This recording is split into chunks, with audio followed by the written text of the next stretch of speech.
Well, hello everybody. Happy Monday, the first Monday of February, and we got double header news today. So not much going on outside. It's very cold and off and on snow. But went to my sister's and got some a pot of potato soup. Last me for a few days. My mom's homemade recipe. It was good. I gave her an A. So Tim, it looks like you're by yourself. No one else is in yet. Oh, everybody's all at work, so at least they'll be listening. So another good night of show last night. Yep. Yep. Oh, that's right. Yeah, I saw Carol. We got an update with Kay. Um, a sinus infection she has, so she'll be just got back from the doctors. It'll be a couple of days, so hopefully she'll be back Wednesday or Thursday. Prayers out to Kay getting better.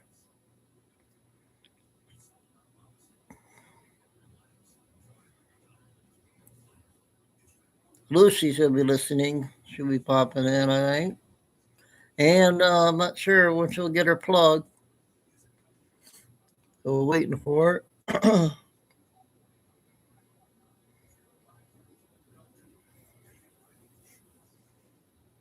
So we got another new depth plot that came out yesterday. We got Billy Bean, 34 minutes. That's why I have to do two shows because all the main ones, I want to do the X2 report. So that's two right there, two big ones there. And all the other ones.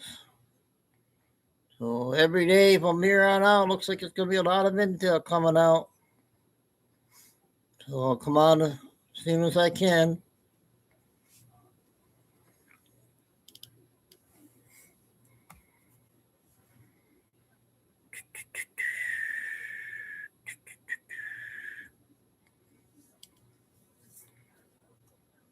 Hey, Paul. Are you retired, Paul? I can't remember what you said before.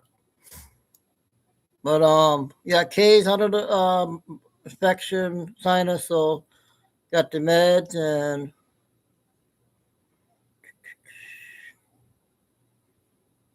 so she got to rest up for a couple days. So there's a lot of intel. Yeah, if you can help me out with you and finding go with the videos, just let me know when it's good or bad. Oh, we got a new name here in chat. Lakers, fantastic. Welcome. Is this your first time in chat? And just want to know how long you've been following, and just be respectful and appreciate your support. Thank you. And my times now is going to be off. It's going to be different times every day, I think. Um, so it's up in the air for now with all the news coming out. I got the list of the names on the Epstein Paul that has the circle around it, so I'm going to share that.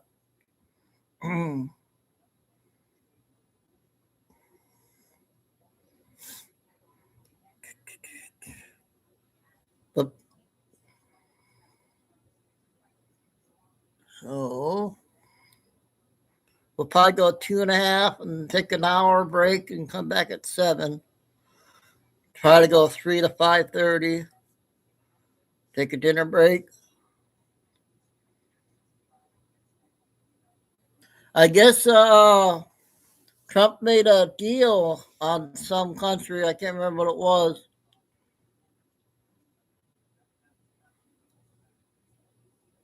And they're delaying the tariffs on the Supreme Court decision. Wonder what's going on with that.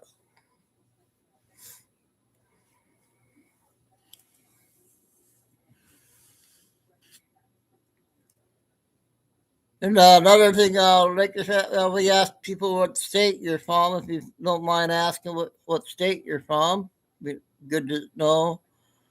Michigan, I'm from, and we got a lot of Florida, a lot of Texas people. We got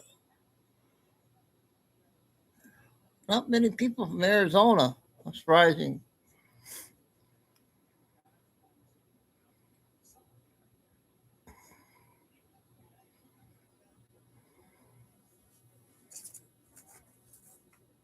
Yeah, that's what I thought. I couldn't remember, Paul.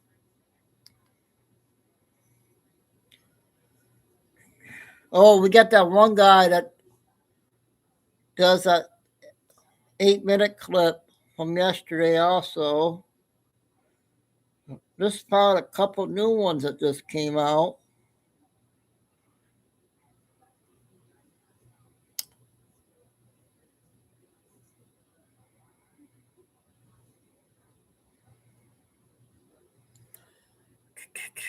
Hey, Maria. Yeah, Kay's just got back from the doctor, some sinus infection. She's got a rest for a couple of days and everything. I told her, tell everybody. We're praying to get Kay back here in a couple of days. And we'll be able to go 3 to 5:30 and take an hour break and come back at 7. Carol, you changed you got both your names on there? Carol? Trying to confuse me.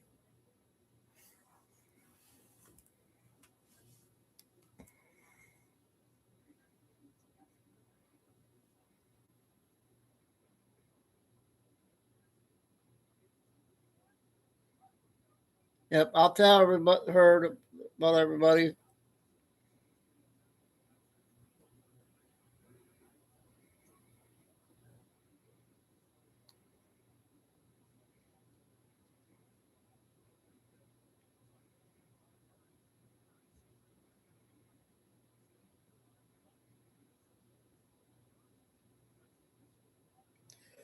It's India and the U.S. made a trade deal. That's what I was hearing, Maria. Yep.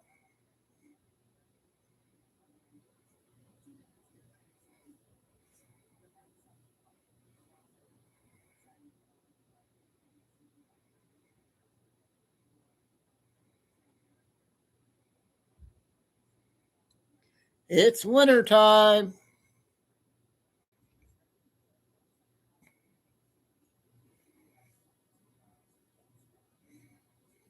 Okay, we'll go ahead and get started. Most everybody's working right now, so they'll be listening. So we'll go ahead and get started. Oh,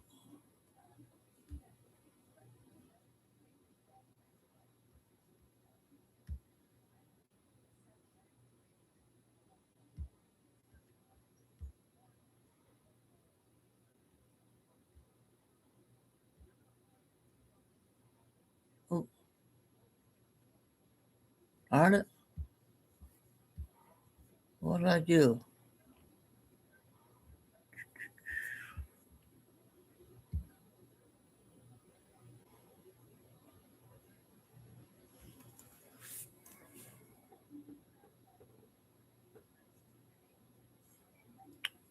That old Camel Carl there? Happy New Year, Camel Carl. Thanks for coming in. Everything's going well here. A lot of new names in here and stuff. So, yep. So we'll be doing 2 shows. There's a lot of intels coming up. Kay's got a sinus infection, so she won't be in until hopefully she'll get back by Wednesday. Everything. So We're going to go ahead and get started here. Hey, the first one is 5 minutes on that one lady that works on NBC. Her mother is missing.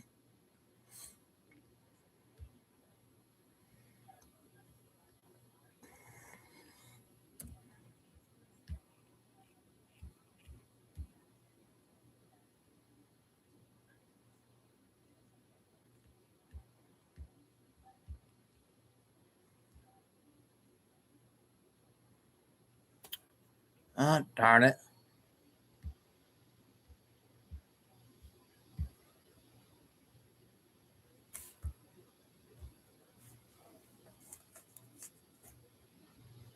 Oh, shoot.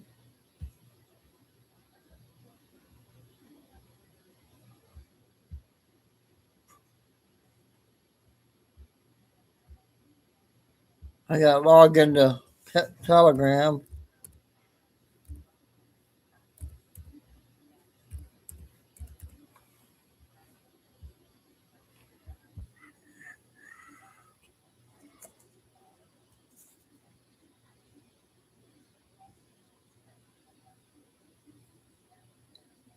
Or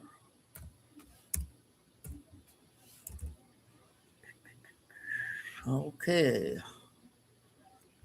get started here.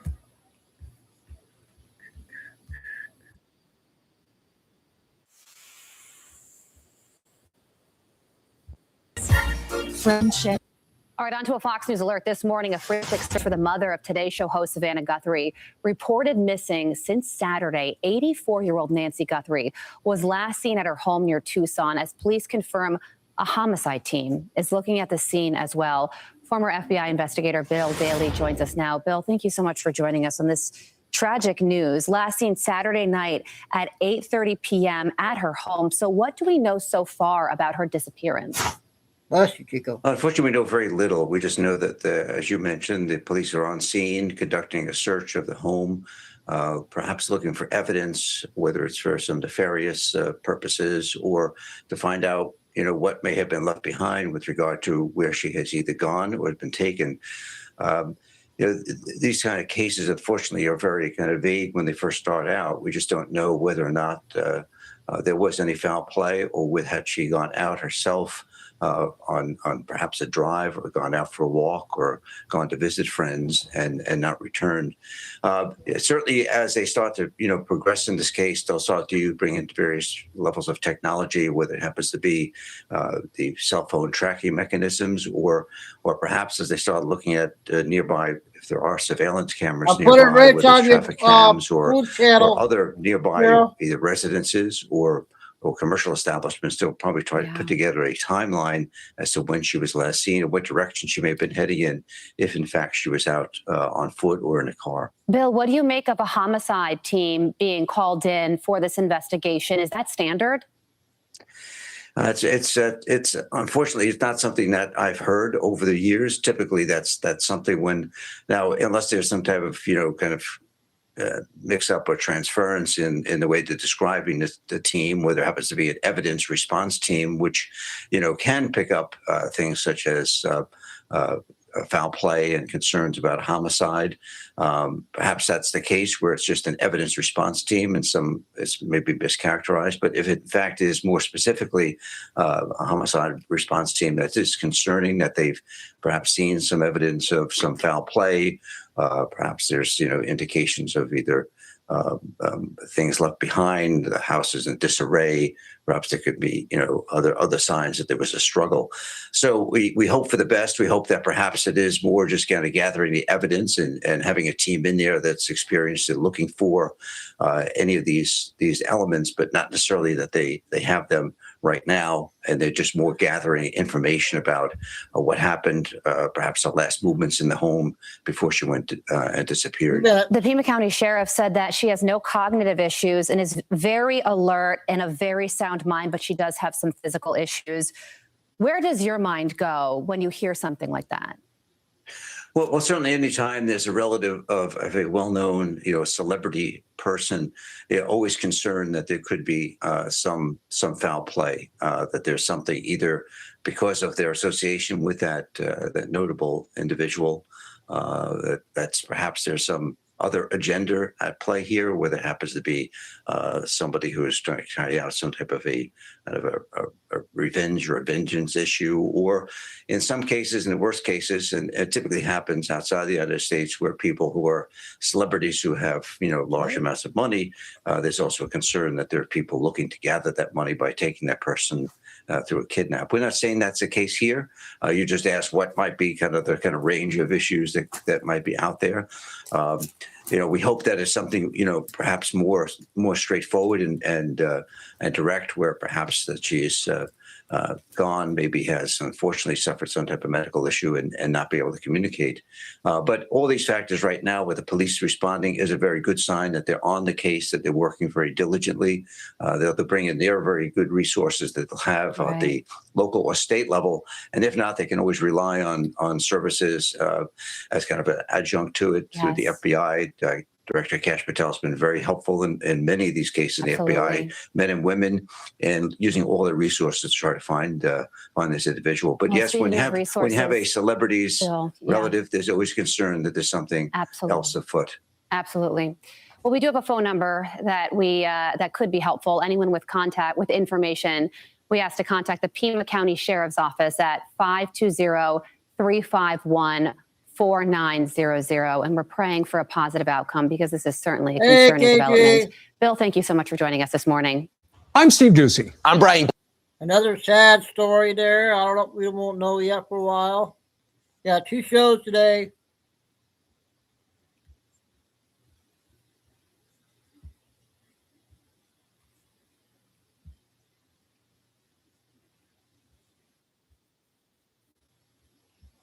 About a minute. Reach. Listen to this. As of 13 minutes ago, President Trump posted on his True Social, I just concluded a very good phone call with President Xi of China, discussing some of the intricacy of a recently made and agreed to trade deal. The call lasted approximately 1.5 hours and resulted in a very positive conclusion for both countries. There should no longer be any question of respecting the complicity of rare earth product. Our respective team will be meeting shortly at a location to be determined. We will be represented by Secretary of Treasury Scott Bessent, Secretary of Commerce Howard Lynn, and the United States Trade Representative Ambassador Jameson Greer. During the conversation, President Xi generously invited the First Lady and me to visit China, and he goes on further to say that. But let me just say, if anybody who's ever doubted President Trump, here's your sign to say that you made the wrong decision. We have some breaking news, guys. A deal. Lady from TikTok. Yep. A lot of news coming out, Paul. This one is a flare update.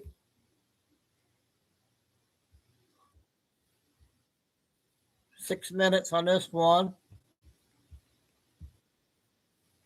Activity, earthquake activity, and we've got a lot of both here.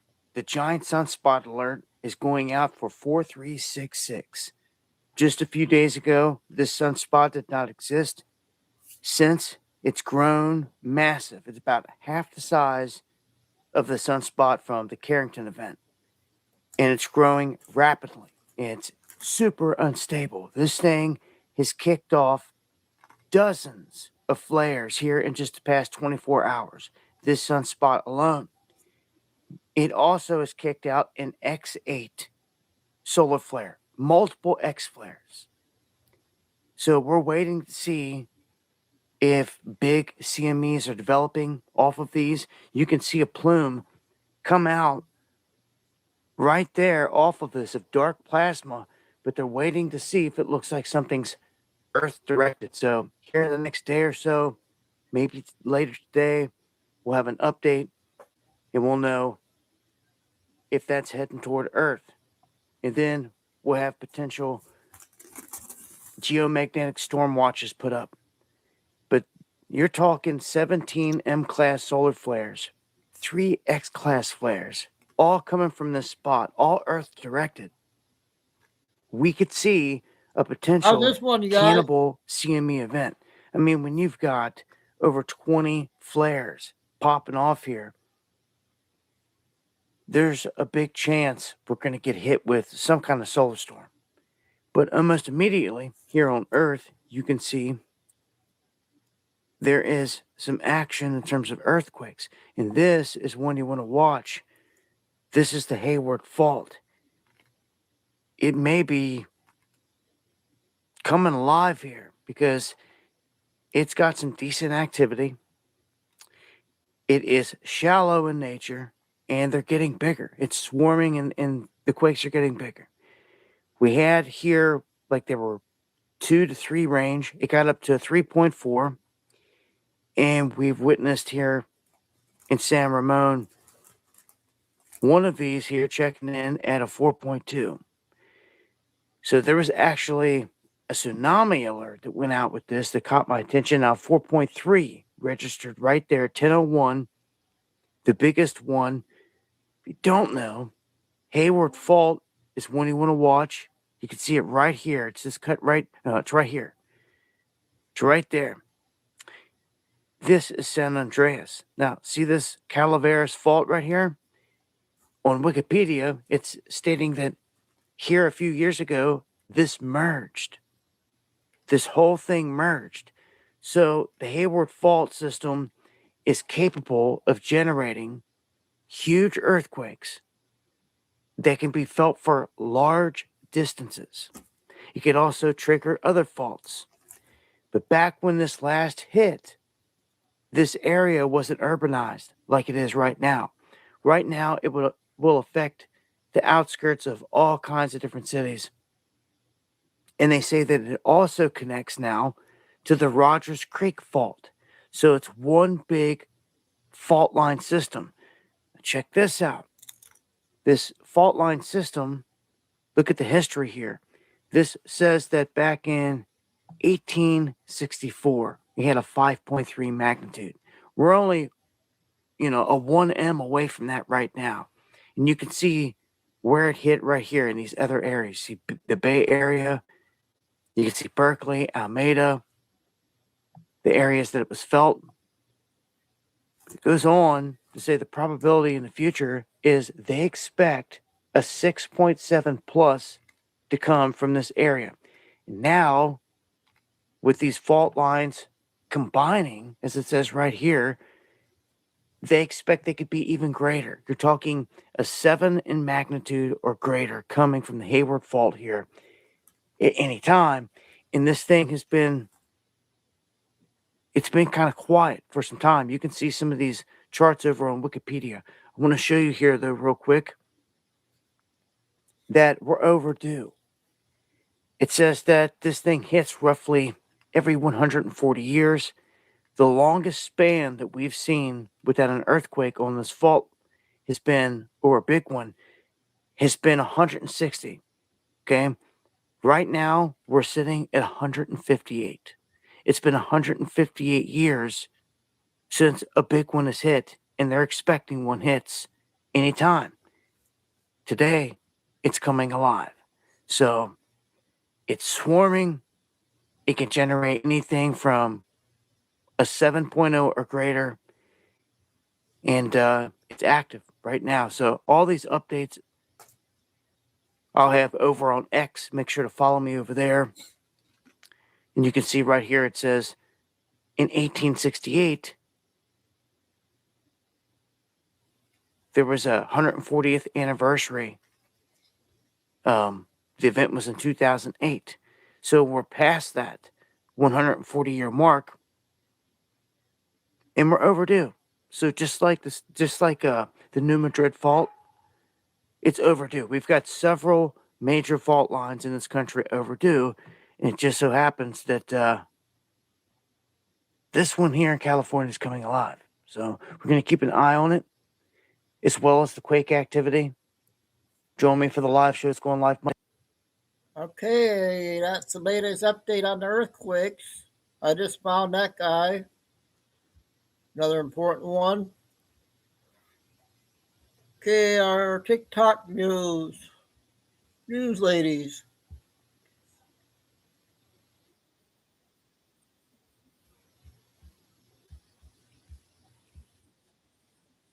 Want to hear and you're not going to like, but it's what you need to know. In 2019, after Epstein's death, there was a class action lawsuit brought, and they basically sent out feelers and said, if you were abused by Epstein, put in an application, post your proof, write down what happened exactly. I'm going to dumb it down for everybody because I'm a dummy. Here's how it went. So they received 225 applications of people saying that they had been done a certain way by Epstein or the men that he hung out with, right? Not all of these people were being truthful, guys. They're out of all of those, only 150 applications were approved. That means that they believed them either because they could put their dates, they could put them there on the island, whatever. That leaves, 75 people that were totally, they knew they had nothing, they just made stuff up. So you've got all this stuff written in these files that were not true. Oh, I went there and I saw Donald Trump doing this. Oh, I went there and I saw Bill Clinton doing this. Those people had never been on the island. So remember that when people start talking about these Epstein files, there was $121 million that was going to be split among all of the victims. And I say that because there were some that were not victims, okay? But they applied. JP Morgan also did a class action and was handing out money. The Virgin Islands was handing out money. So anybody that could prove that they had been done that way or even really get close to it got a huge ass settlement. So you're going to see stuff in these documents that people just made up to try to get money. So keep that in mind. And I'm not just talking about Trump. I'm talking about Bill Clinton. I'm talking about everybody else that they're saying did something. They're saying Natalie Portman had something to do with it. Jennifer Aniston had something to do with it. She was on the island looking for people. God, the guy from Third Rock from the Sun. All these people. Guys, Epstein was a celebrity. He was a big Democratic he gave a lot of money to the Democratic Party. He hung out with the big wigs. It was like Harvey Weinstein. He hung out with everybody, guys. That's how it was. It doesn't mean that just because you were there, you were doing something. Now, here's my problem that I have. The victims keep him hauling around about, we want the names released. We want the names released. We're scared to say them. You've already gotten your payout. You've already got millions of dollars. They already know who you are. They see you on the stage screaming it. Fucking name who it was. Name who it was. Quit fucking around and getting mad at Trump because they won't release the men's names. You know who the men's names are. Say it. Oh, you're scared? I understand. You've received death threats. Your ass was just on a worldwide stage with Marjorie Taylor Greene. They know who you are. You've already received the money. Okay, so if something were to happen to you, we would all know who did it. Come out and say who it was, and let's stop this bullshit. I got people coming on my damn cat videos, putting out stuff about Donald Trump with Epstein. Fuck you. He was never on the island. That's been proven. He doesn't use a lot of language. Biden administration would have had him arrested for that. Okay, let's move on. A solid red district in Texas that Trump Democrat. He only has 11 months to serve out. He took a Republican's place, Kelly Hancock. He got 57% of the vote, and the other person that was running got 43%. He's only got 11 months, but that is scary as hell. And let me tell you something, guys. If we lose the midterms, the end is coming. You better get right with God. You better find God, whether you believe in him or not. If this midterms goes bad, it is the beginning of the end for all of us as we know it. Also, I shared a post on my TikTok. There is a fitness guy. Okay, I'm going to put it in my comments. Lee Markham. I need you, my followers who are so sweet, to go hit the follow button on this man's page. I'm going to put his little thing in my comments. This man is a fitness instructor. And a guy that I shared on my post, if you'll go look at what I just shared, this guy is on there trying to get fitness device. And yes, when you look at him, there is something very different about him. He looks almost like a Mickey Rourke, but there's something going on with his mouth, right? Instead of going to his page and reading what it says, we got every internet bully out there being the most cruel. You talking about wanting to drive somebody to do something to themselves? We have got demons living amongst us. So when you go to Lee Markham's page, combat vet survived an injury to the face. That's why I think he's beautiful. I think he's a beautiful man, actually. Positive, full of joy, teaching people how to be fit. And the bullies came out in droves. We had 6,000 followers until this guy made a video about him. Now he's got 127, or did this morning, 127,000. I want you to go follow him for me, please. Let's give this guy all the support that we can give him. He deserves it. And all these internet bullies, you sit back on your couch, you mouth-breathing motherfucker. Okay, that's the latest on her. Go 3 to 5:30 and then come back at 7.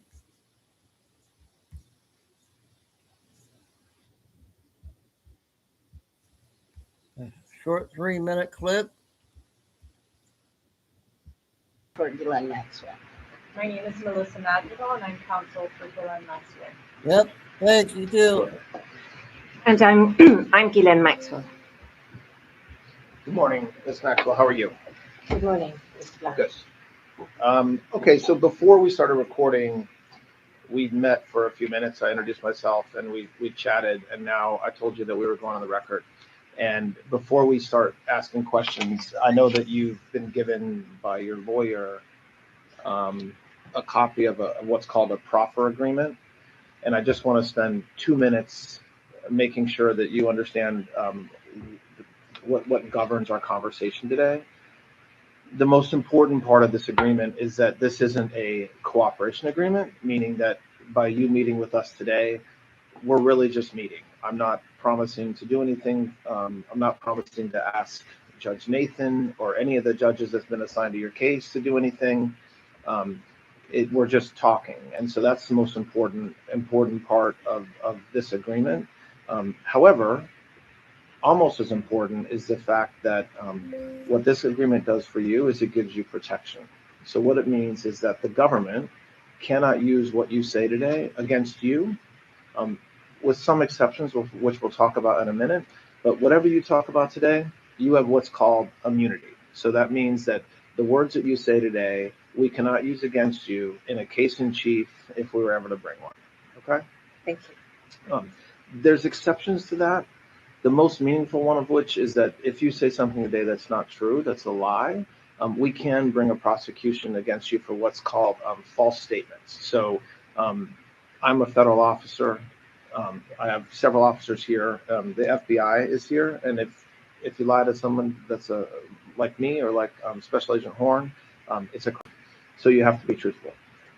The other exception to this that doesn't necessarily apply directly to you, but if there ever was a retrial in your case, or if there ever was a criminal case, a future criminal case against you, and your lawyer or you said something different or took a position that's different than what you say today, we can then cross-examine you or witness based upon what you say today. So it's a little bit nuanced, meaning I can't use what you say against you in our case in chief. However, if you were to testify, or if your lawyer called a witness to testify and they said something that is totally different than what you say today, we could then cross-examine you or the witness and say, hey, do you remember when we met with Miss Maxwell back in July of 2025? She told us, and then say what she said. Okay? Give me under 5 minutes. Okay. Other than that, I know you didn't have a lot of time this morning to meet with Mr. Marcus, but did you have a chance to go over this briefly with him? I did. Okay. All right. So I've already signed it, as has Special Agent Horn, and Mr. Marcus signed it as well. So you got a pen? Please sign it right where it says client. Yep. And I will provide a copy of this to to your lawyers so you guys have it. Okay. Thank you. So, Ms. Maxwell, about a week and a half ago or 2 weeks ago, You see the light blinking on there? On the Sony.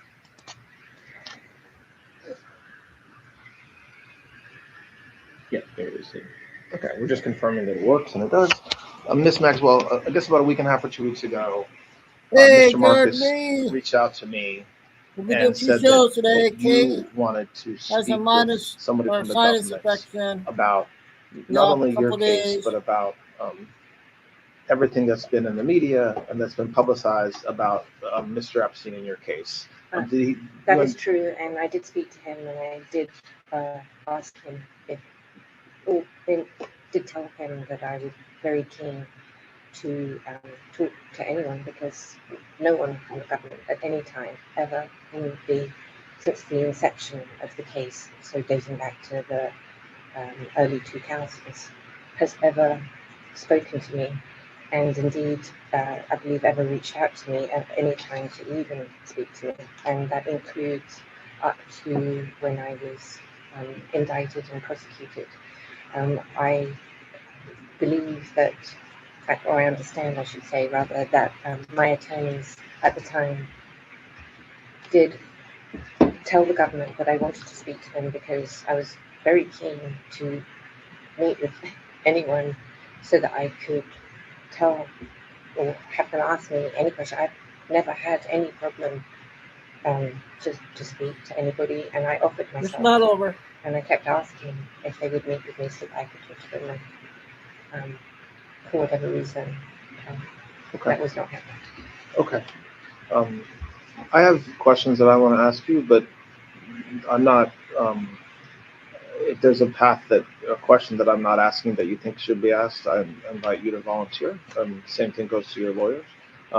Just to start a little bit, very briefly, can you talk about when you first met Mr. Epstein? I know that goes back a while, and just very generally talk about your relationship with Mr. Epstein from the time you met him all the way up until his death.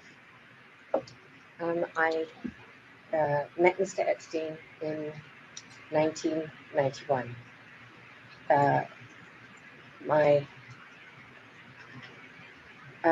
I'd never heard of him or met him before, and Okay, that was just a clip on Maxwell there on her hearing. I hope everybody heard that one.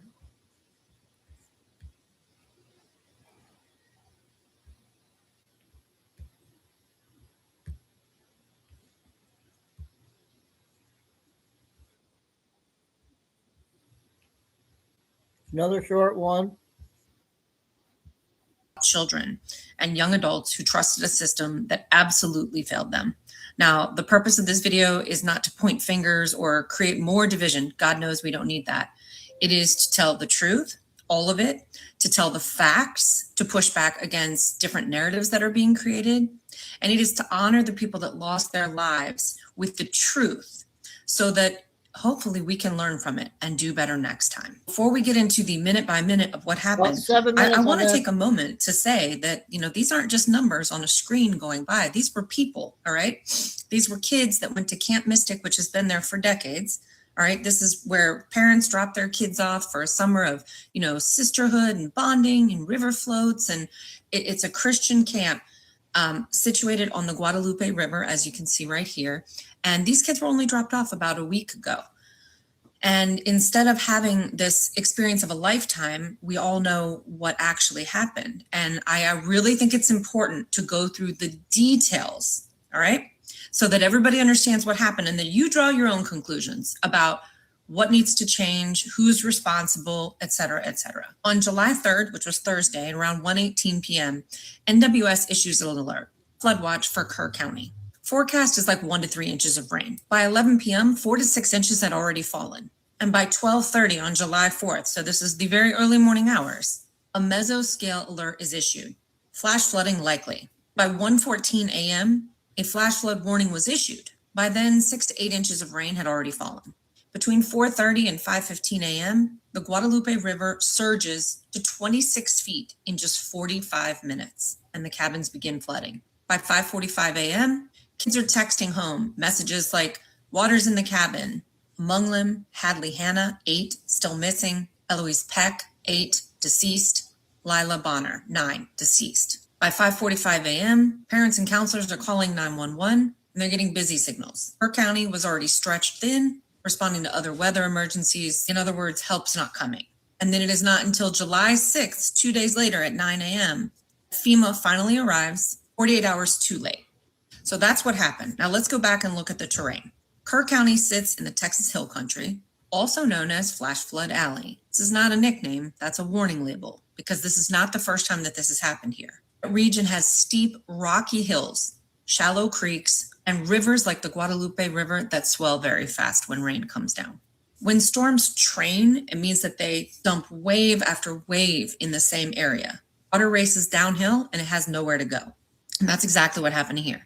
10 to 15 inches of rain fell in just about 4 hours overnight, unfortunately. That's 4 months worth of rainfall all at once. And the Guadalupe surged, again, 26 feet in 45 minutes. And the layout of Camp Mystic did not help. The youngest campers were situated in what's called the flats right near the water. And the more senior campers and counselors were situated up on the hill in what they called Senior Hill. And that would have been more out of the flood zone. You would think, just hearing this story, that a camp situated in an area called Flash Flood Alley would have warnings, sirens, even river sensors, but they didn't. Camp Mystic did not have any of that. No evacuation protocols. Why? Because they weren't required to, and they assumed that someone else would warn them. That becomes very important as this story goes on. Mystic is a private religious summer camp. Under Texas law, they're not required to install emergency systems or conduct drills, even though they housed hundreds of children on a known floodplain in the middle of storm season. When asked why they didn't have any of these, the camp said that they didn't consider the flats, which is where the young girls were staying, to be at high risk. And again, they assumed that if there was weather coming, that local emergency officials would give them a heads up. But of course, that system collapsed because the people who would have issued the warning, they simply weren't there. Enter Paul Ura. He was the warning coordinator meteorologist, the National Weather Service, the NWS, for the Austin-San Antonio area office, the top forecasters in the region. But in early April of 2025, he retired, not because he wanted to, but because he took one of the Doge buyouts for early retirement. In other words, he took a retirement offer because he didn't want to lose his job and get nothing. Unfortunately, his position was never filled. And he wasn't the only one. Courtesy of the Trump administration's budget cuts via Doge, more than 1,000 NOAA employees were cut, including people like overnight forecasters, radar analysts, and the very people that were tasked with watching storm systems in real time. Here's what should have happened. NOAA forecasters see dangerous patterns forming, like a mesoscale system stacking over a floodplain. Exactly what happened here. They alert the National Weather Service, who then issues warnings through their warning coordination meteorologist. That would be Paul Ura. That person relays the warnings to local emergency management, who triggers alerts to schools, camps, 911, and emergency crews. Camps get notified, emergency texts go out, and evacuations begin. But unfortunately, none of that happened because there were gaps everywhere in the chain. So when Camp Mystic assumed that someone would tell them, no one did. And that warning, it just never came. What you have is a situation where kids are in cabins with counselors, the water's coming in, they're calling for help, nobody's responding. They do not have any active evacuation procedures in place. So you have kids and counselors with flashlights, with bare feet, trying to escape a desperate situation in the middle of the night with no training and no plan. Before, again, you would have had NOAA issue the weather warning to NWS, to people like Paul Ura, who would have sent it out to local emergency managers who would have told these people to move. But Paul Ura was gone. The NOAA staff was gutted, and Mystic, they had no plan. And I want to finish this video off by saying that this wasn't random, guys. This area has flooded 4 times in the past, always in July. In 1978, Tropical Storm Amelia killed 33 people. In 1987, 10 teens died trying to evacuate from floodwaters. In 2002, massive flooding, but no deaths. Why? Because they had advance warning. And then you have a system that cuts everybody that's supposed to do the warnings. And in 2025, we now have north of 80 people that we know about who are deceased, 27 among them children and camp counselors. So you guys tell me in the comments, what are we supposed to learn from this? Where do these parents, where do these families place this blame? Let me know. Okay, that is another new lady on TikTok with the news and another important story. TikTok time with the debt clock lady.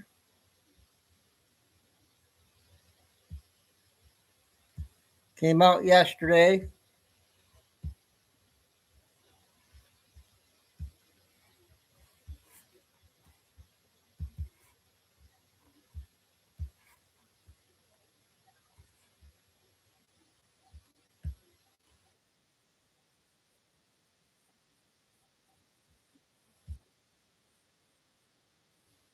Full moon of the snake year before we enter into the year of the fire horse, which begins on February 17th. I will go more into that later, but the US debt clock message shows the return of the people's money. We have a full vault of gold and the New Jerusalem coming down from the sky. On the bottom, we have the end of the banking aid. It looks like this is the Fed building. When you zoom in, we have all of the banks, you guys, with an X through it. We have the year 1694.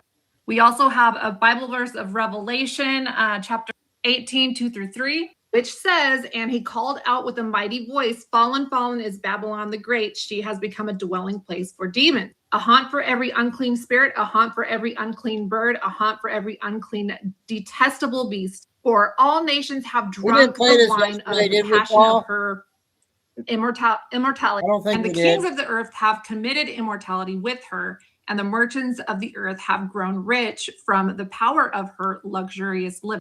Now, this is interesting because we are now seeing the e-files being released with some interesting information, especially that Bitcoin was backed by this guy. And they were trying to suppress Ripple and Stellar. So we have all of this truth to the corruption that's starting to come out right before the 1st of February. Again, that's the full moon today. The Revelation 18, 2-3 was talking about fallen. Fallen is Babylon, okay? Babylon is a corrupt global system, economic, political, spiritual. Merchants grow rich, which is the wealth extraction, excess, and dependency. Fallen, meaning the collapse is certain and already judged, even if still standing outwardly. Nations, kings, merchants, okay, total system capture, not just one country. We know that E was tied to all these global leaders.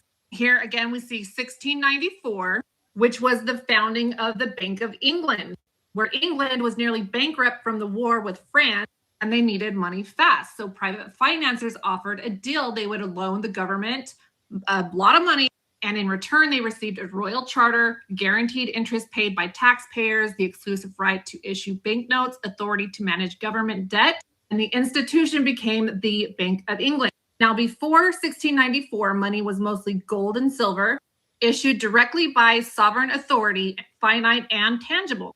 After 1694, money became credit became control, debt became the operating system. Now, on this message, we see the New Jerusalem coming down from heaven, or the clouds. This is from the book of Revelation. I saw a holy city, New Jerusalem, coming down out of heaven from God, prepared as a bride adorned for her husband. That's Revelation 21:2. This is where heaven meets earth.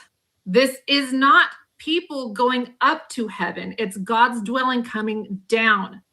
The message is restoration, not escape, heaven and earth reunited.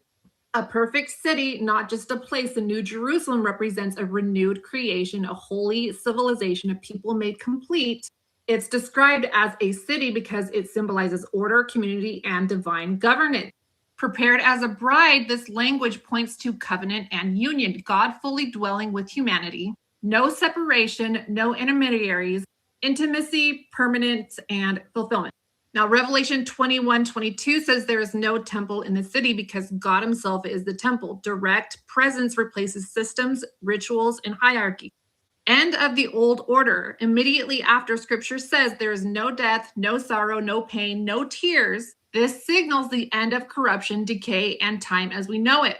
Let's go over some interesting things that happen in February, especially starting today, which is the full moon. In Leo, which is the last full moon of the snake year, we also have a ring of fire solar eclipse on February 17th.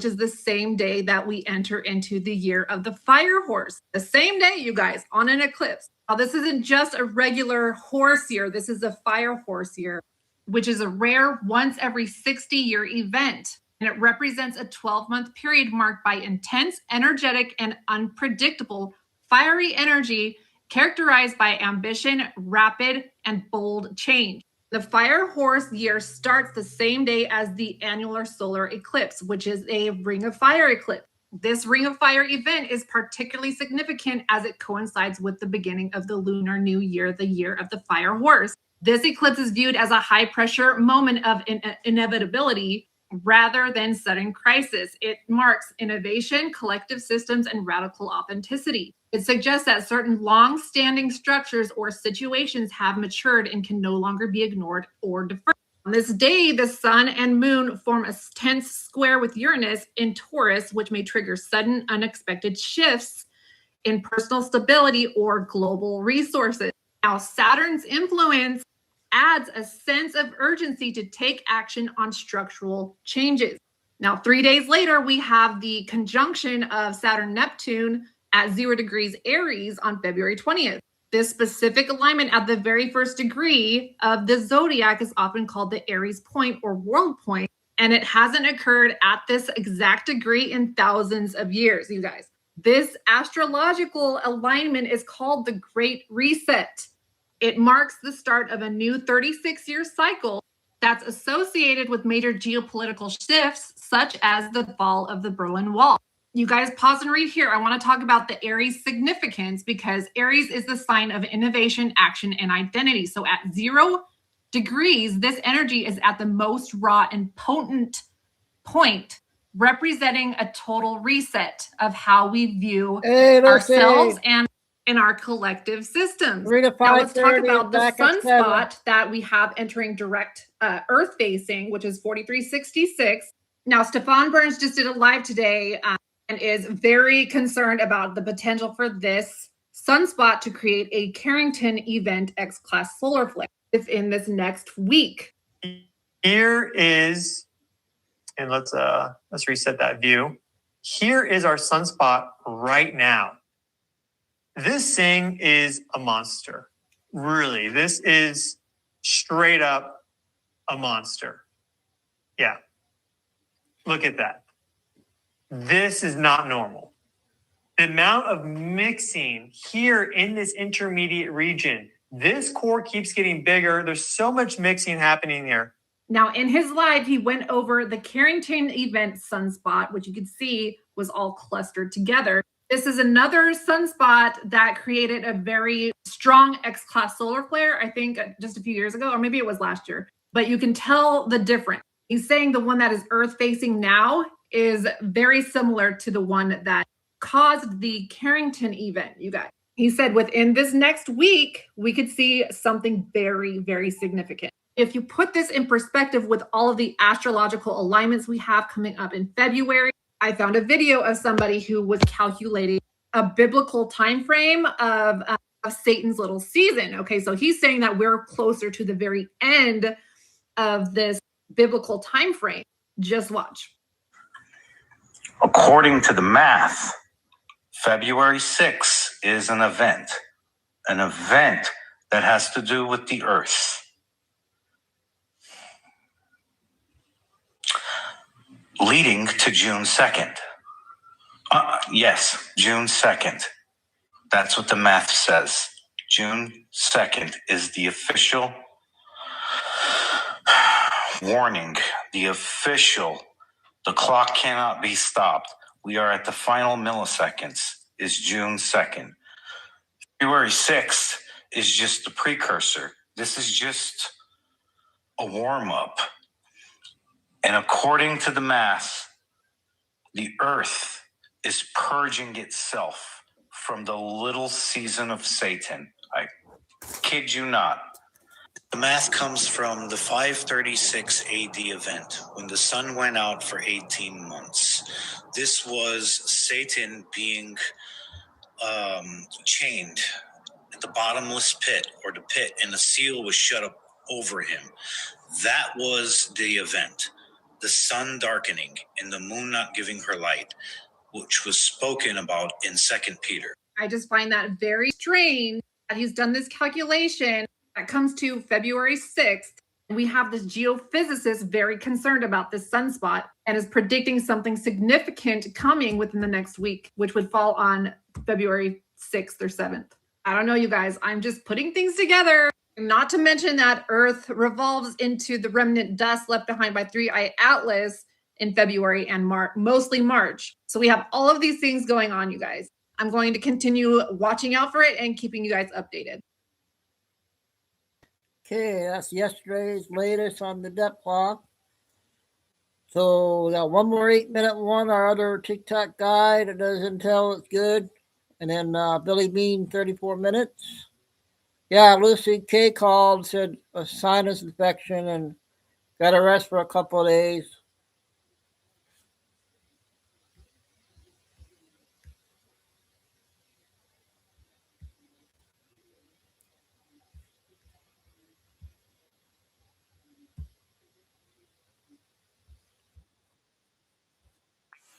I don't think we played this one, Paul. I hope not. I don't think it's new. February 1st, the year of our Lord 2026. I'm going to give you some information. I bit my tongue, so I'm slurring my words. I'm not drunk. Back Wednesday. May sound a little funky here. There is a clarion call that the Marxist machine has taken up in this country, and they've been waging war on this country for a number of years. Antifa, the Marxist machine, anti-ICE, they all now have taken up the clarion call, Bella Ciao, Bella Ciao, Bella Ciao, Ciao, Ciao. That's the song that comes out of World War II. Yeah, I think it's a new one. It talks about the Italians. It was a song that was put together. It's kind of a clarion call for the Italians that were fighting real fascism. Most of these Marxists, Antifa, anti-ICE people have no idea what real fascism is or even looks like.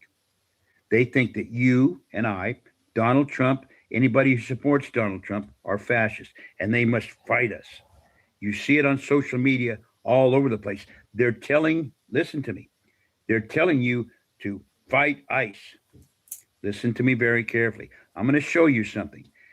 Within the song, Bella Ciao, this guy's pretty good. There's a term that they use called morto per la libertà.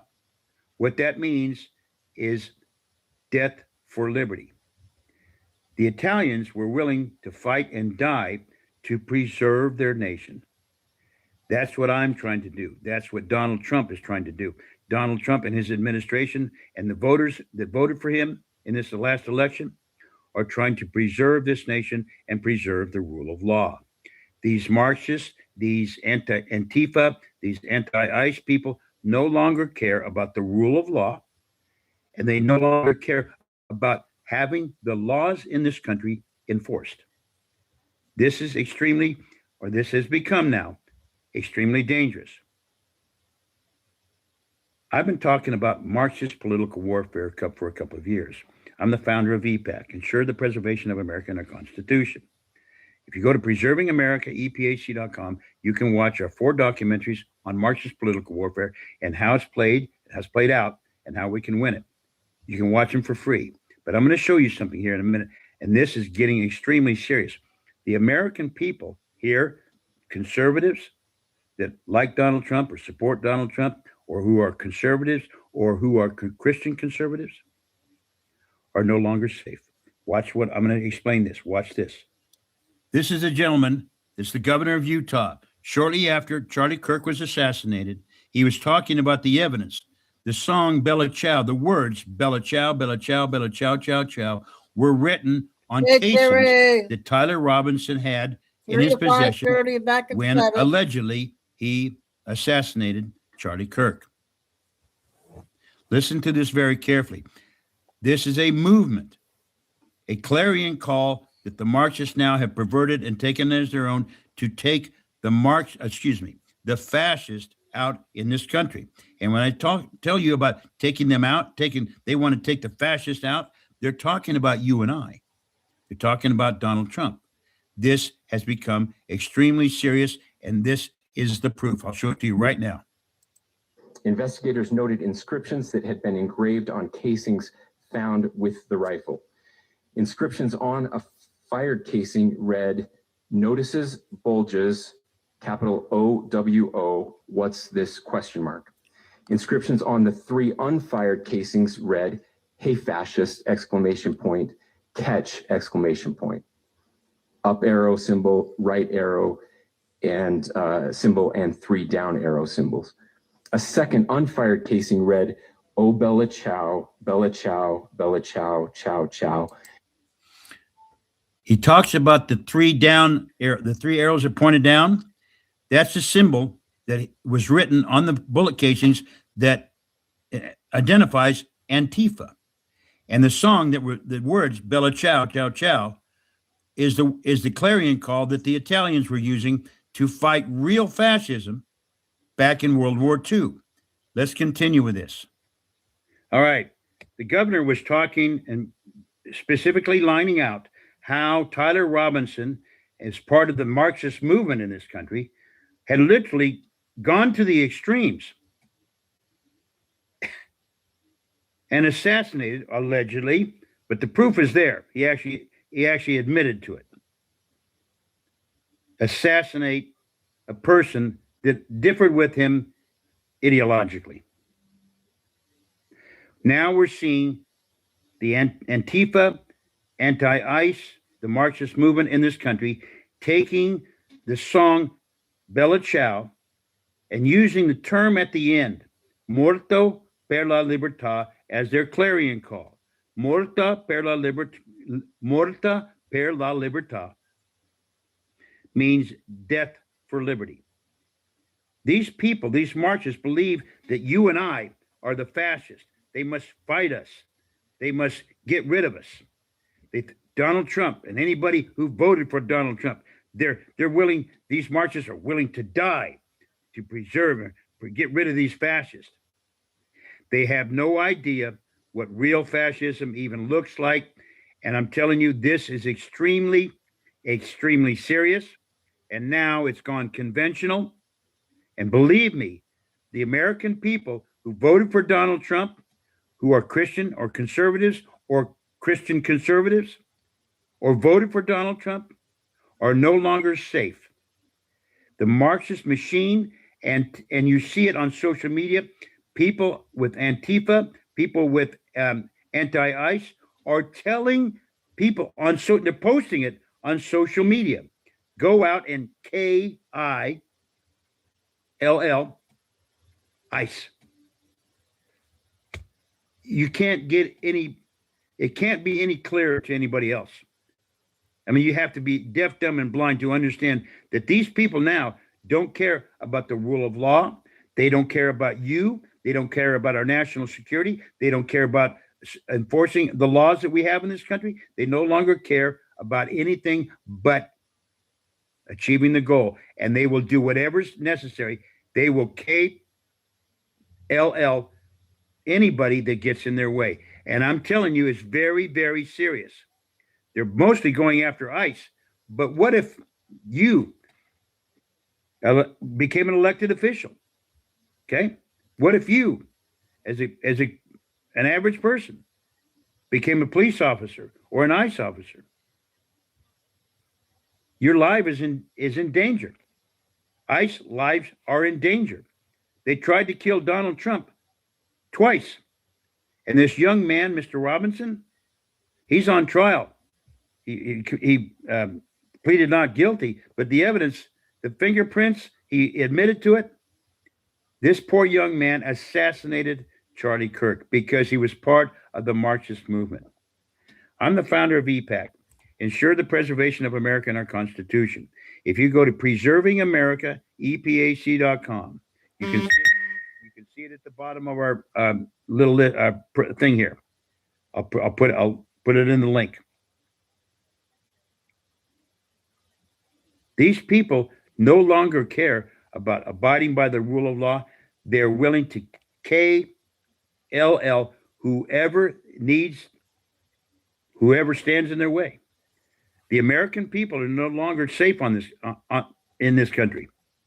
This is war. You go to preservingamericaepahc.com. You can watch our 4 documentaries for free on Marxist political warfare, how it's played out, how it is an asymmetric, unconventional type of warfare to basically, I guess what you might say, usher in a new, more modern, centralized system of government controls. And the Marxists want to be in control. They have no idea how to do it. And basically, the documentaries show how it's waged and how we can win it. We can win it, but we have to do it peacefully and within the body of the law. We will win this war, but it's going to take some time, and it's going to get pretty nasty over the next several months. God bless everybody. We will win this war. Hey, everybody. Okay, that's from yesterday. From the news guy from TikTok. Okay, we got Billy Bean, 34 minutes, you guys. We got the X2 report also still to come.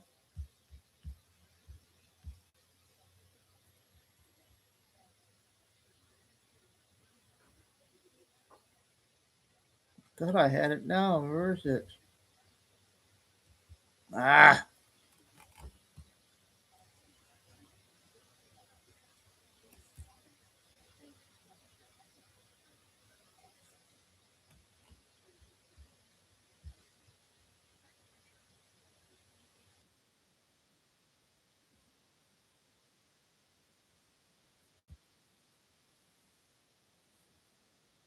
Almost done. Welcome to Truth by Billy Bean. Today's date, February 1, 2026. Sorry, that's an old one, you guys. Hold on. She came out with a new one.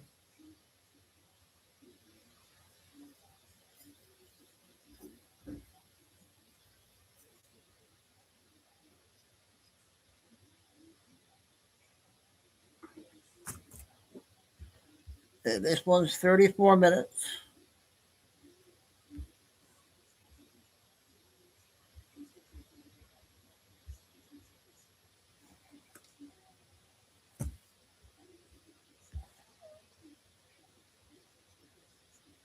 No.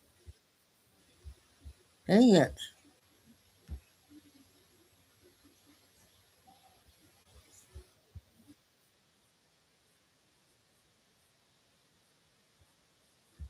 February 2nd, time in Texas, about 10 a.m. This is Groundhog Day, and the groundhog in Pennsylvania did see his shadow this morning. So we can expect, from this ceremony that takes place every year in the U.S. To see 6 more weeks of winter. And we do have weather indicators that do support that. So let's get started. Some of the sources I'll use today: God in the Bible, Patriot Subscribers, Epoch Times, Crossroads, and definitely space weather, NASA space weather on YouTube, Ben Davidson, Stefan Burns, BP Earthwatch, Earthmaster, Hal Turner, Steve Quayle's Aggregate Site Plus. Some of the things we'll cover. The sun appears to be in a state of chaos, and I believe we can expect to see correlating cycles of chaos in the economy and the war cycle. And Epstein, did he really commit suicide? New evidence against this. We know that President Trump in the U.S. is president, plus he has the title of Commander-in-Chief. He controls the U.S. military. I'll go in depth on what's happening in China and why it does not appear that Xi also carries the title Commander-in-Chief. And it leaves a big question mark as to who now is in control of the CCP military. And we have this, the U.S. economy. 3 major risks as put forth by a noted economist for 2026. And oh yeah, illegals can vote in the U.S., according to a federal judge. So let's get started.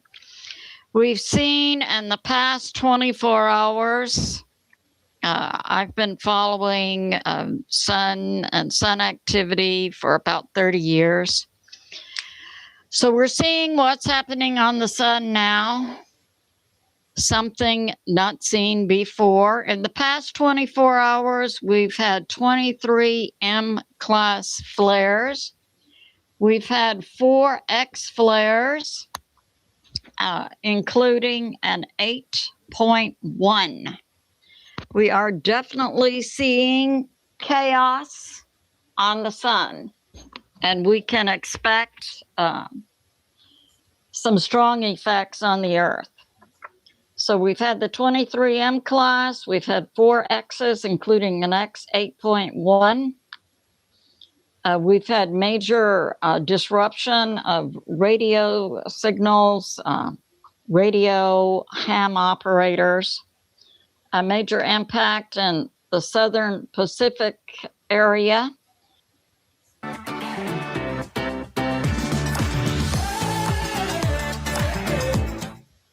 Why choose Central Michigan University? Want to design your own brand? And including Australia and New Zealand. Now, out of all this sun activity, NASA puts forth that we may possibly see a CME. But as far as I know, a CME has not been identified as coming off the sun, even though we're seeing major sun activity. Now, Ben Davidson on YouTube, Space Weather, formerly Suspicious Observers, puts forth that we had an 8.3. We know that NASA, like the USGS, takes down earthquake magnitude. Well, NASA also takes down sometimes the strength of a flare. So Ben Davidson puts forth 8.3, and that we've had more we can expect more flares and off of these major sunspots now facing the Earth to continue this week. He gives an 80% chance for more flares, 50% chance for a CME. And we have this. So we had early this morning, about 1 or 2 a.m., Stephen Burns came on and put forth that we had just had, in the last hour or so, 3 X flares. He puts it at 8.1, 2.8, 1.5. So that happened early this morning.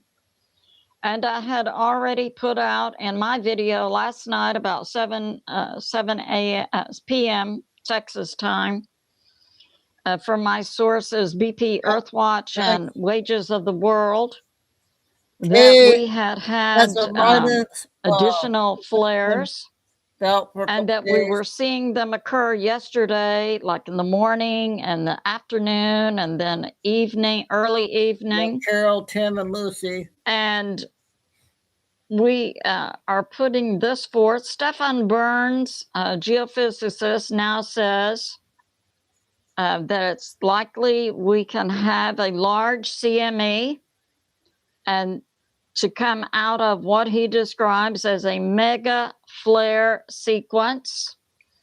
And he gives for the Carrington a 10% chance. So that's going on. And we have this. So, yes, we can see this chaos on the sun. We can expect to see chaos in our markets. Now, early this morning, And I'll put out information. Greg Hunter of Watchdog USA interviewed Ed Dowd. He's a former Wall Street analyst, and he's also a former economist for BlackRock.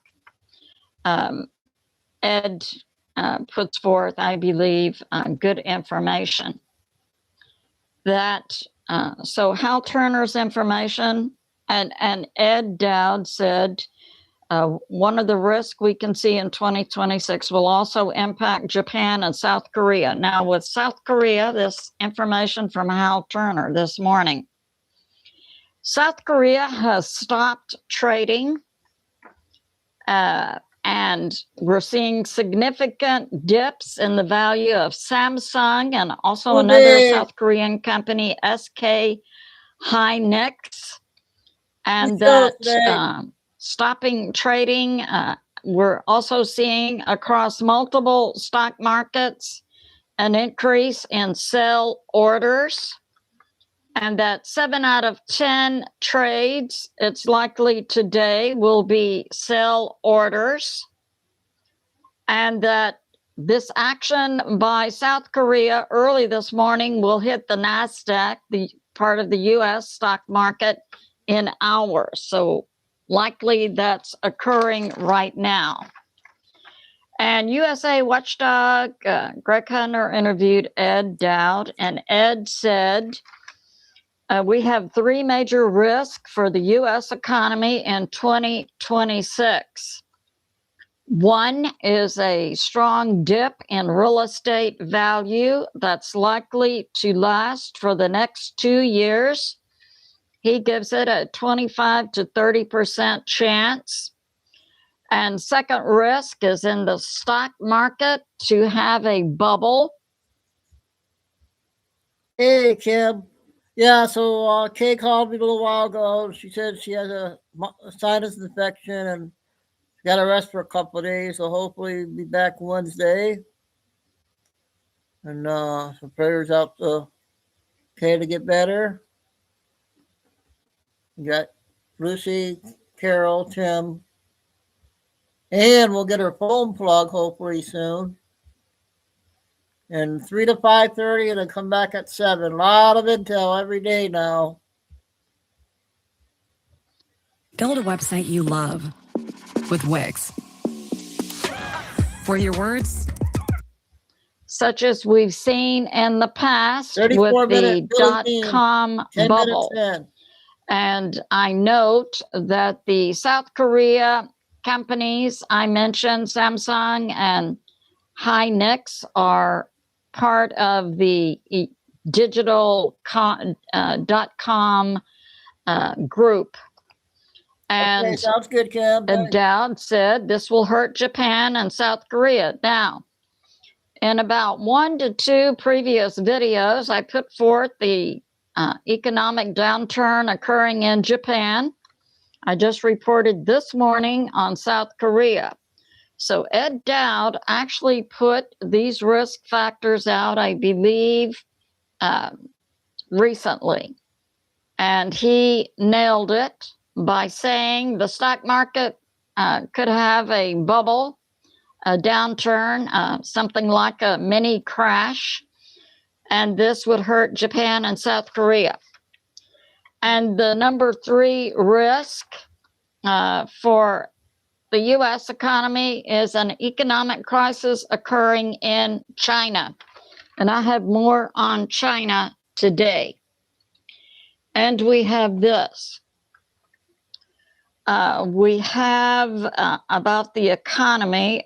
Now they call it a CME.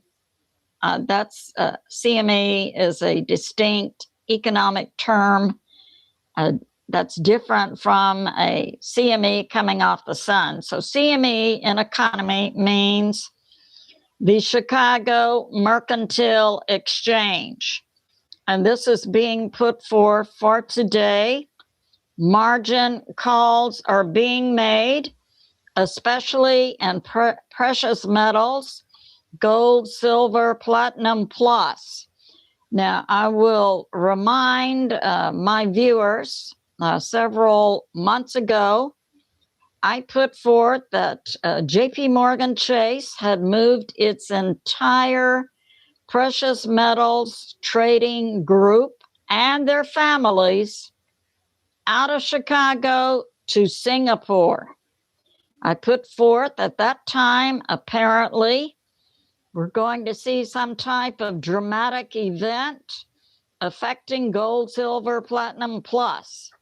So it appears it's happening now at the beginning of February. And we are seeing dips in the value of gold, silver, platinum plus. It's believed that the U.S. stock market could take a major downturn based on banks and other stock market vendors not being able to supply their customers with the physical product the customers had bought. In other words, the customers are holding paper certificates for physical silver and gold. It's been information has been coming out for several months about the downturn in the availability of gold and silver, and we saw China halting all physical silver coming out of China to the U.S. about 1 month ago. I submit this. It appears that China is in a state of chaos also, not only in their economy, but in their government and their military, which is a serious matter for the world. And we have this. So we have, the deaths in the U.S. from the 2 Arctic blasts. We've seen 150 plus. We still see power out in many areas of the U.S., and it appears we may be having additional cold fronts come in. So in Tennessee, North Carolina, South Carolina, all the way in Florida, they had freezing temperatures, which is called for iguanas. They're a type of about, 8, sometimes 12-inch long lizard, iguana. They're harmless. Experiencing what's called cold stun, and they literally freeze and fall out of the trees. Now, when the temperature is rising, they, come back to life. But iguanas laying on the ground is now a common sight in Florida.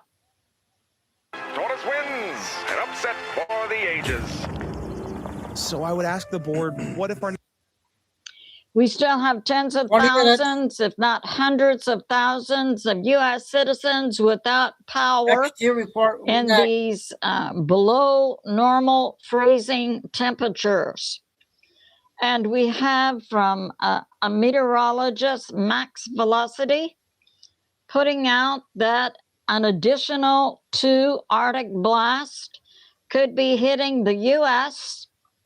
Midweek and by next weekend. And they are coming down. This unusual cold blast are hitting the U.S. because there's been a change in the jet streams. I submit, yes, a change in the jet streams was part of the change in the climate model for Earth because Earth's electromagnetic shield is down, I believe, officially 30%. I put forth that could possibly be 50%.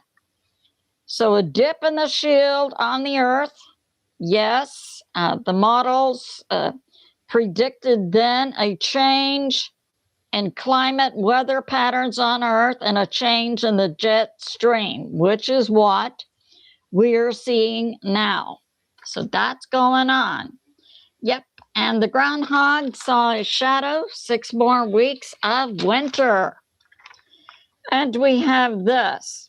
So President Trump true to his promise for his MAGA base, was to get the U.S.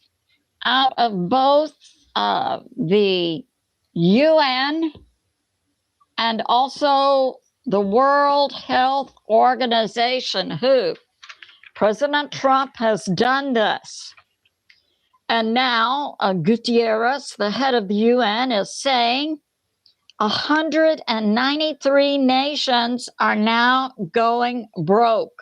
What does that tell you? That should indicate to you that it was the U.S. money streaming out of the U.S., not benefiting American citizens, going through the UN to prop up other nations. And I say, way to go, President Trump. Make America great again. So that's going on. And we have this. And this came from a Steve Quayle aggregate site. A contributor, Natalie Winter, that WHO just had an exercise. And it was called Crystal. It involved 31 nations, mostly in the South Pacific, and involving Japan, Europe, and Asia.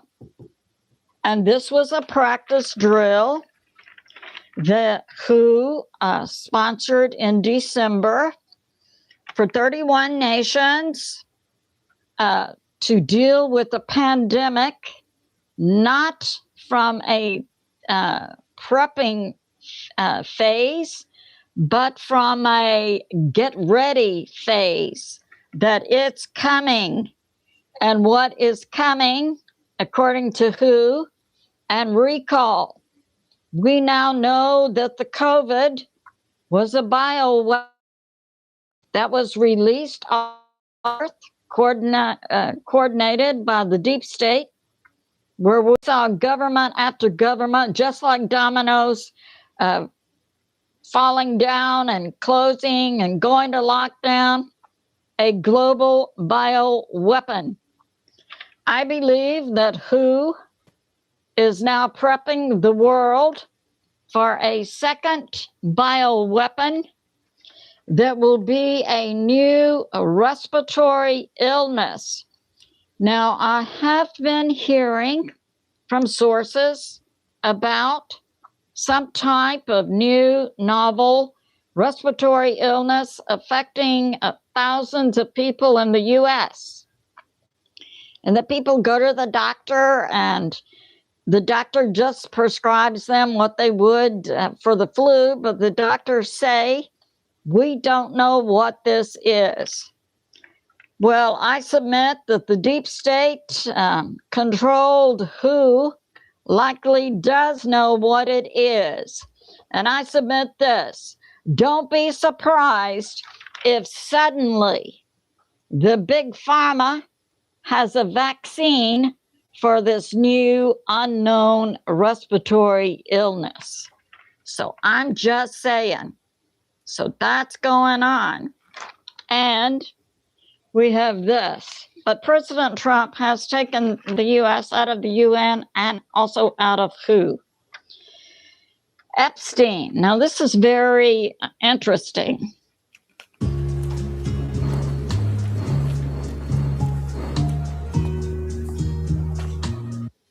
So we see coming out, according to U.S. intel, from the Epstein files,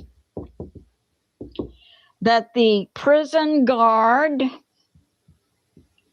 who stated that Epstein was removed from the prison on Thursday night, he was put into a wheelchair and wheeled out of the prison to a waiting van Thursday night.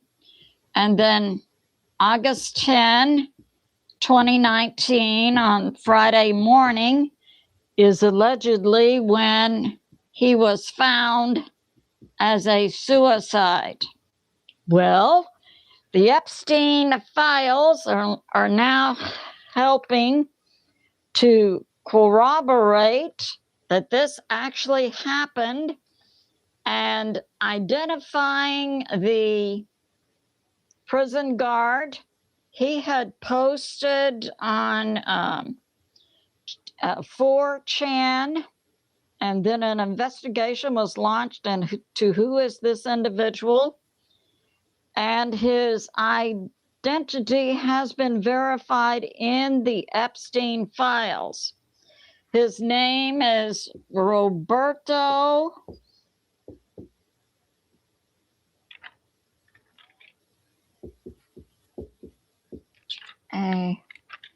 A-L-V-E. Roberto Grijalvi. So that's going on. It verifies the eyewitness account of the prison guard, Roberto Grijalvi, that Epstein was moved from his prison cell the night before the alleged suicide. So that's going on. And now we have this. We had, Epoch Times has a YouTube site called American Thought Leaders, and they interviewed a Chinese expert who put forth some very interesting information about China. So the CCP is the Communist Party in China. It controls both the government and the military. Now, in previous recent videos, I put forth that appeared, or we were getting reports that an assassination, a coup, not assassination, a coup attempt was being made in China. It was put forth to take down Xi. But more details come out that Xi actually impacted the communist military. He took out 8 to 11 top military leaders.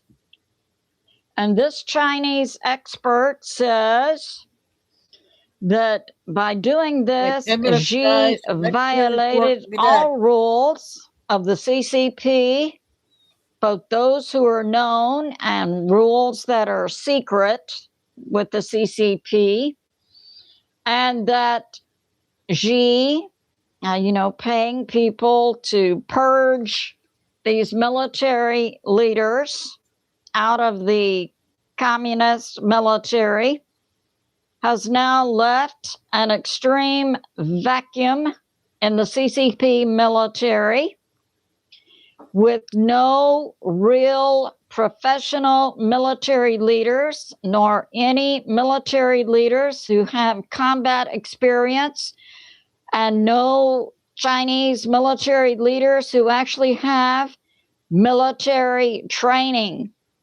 The top military leader now is a political spokesperson for the CCP military.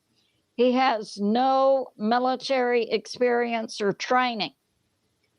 And that this has led to breaking the chain of command in the CCP military. And with regard to Taiwan, Taiwan apparently is a political objective of Xi. See, Dollar Shave Club just has great razors at a great price and no bull. So tasty, it could make Poseidon switch to a spoon. Holy divine taste from the Greek gods. While the CCP military did not want to take Taiwan. So that's going on. Now it appears, and it's coming out, that Xi, the president of China, is also controlled by the CCP. and that the military is controlled by the CCP.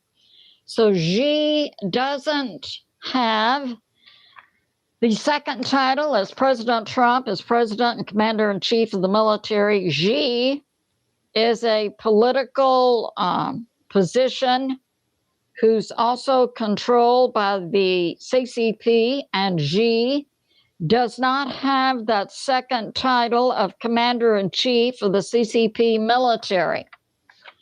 It appears now, according to this Chinese expert, that China is indeed in a state of crisis, and it's also coming out that China never reverted to a full free market economy.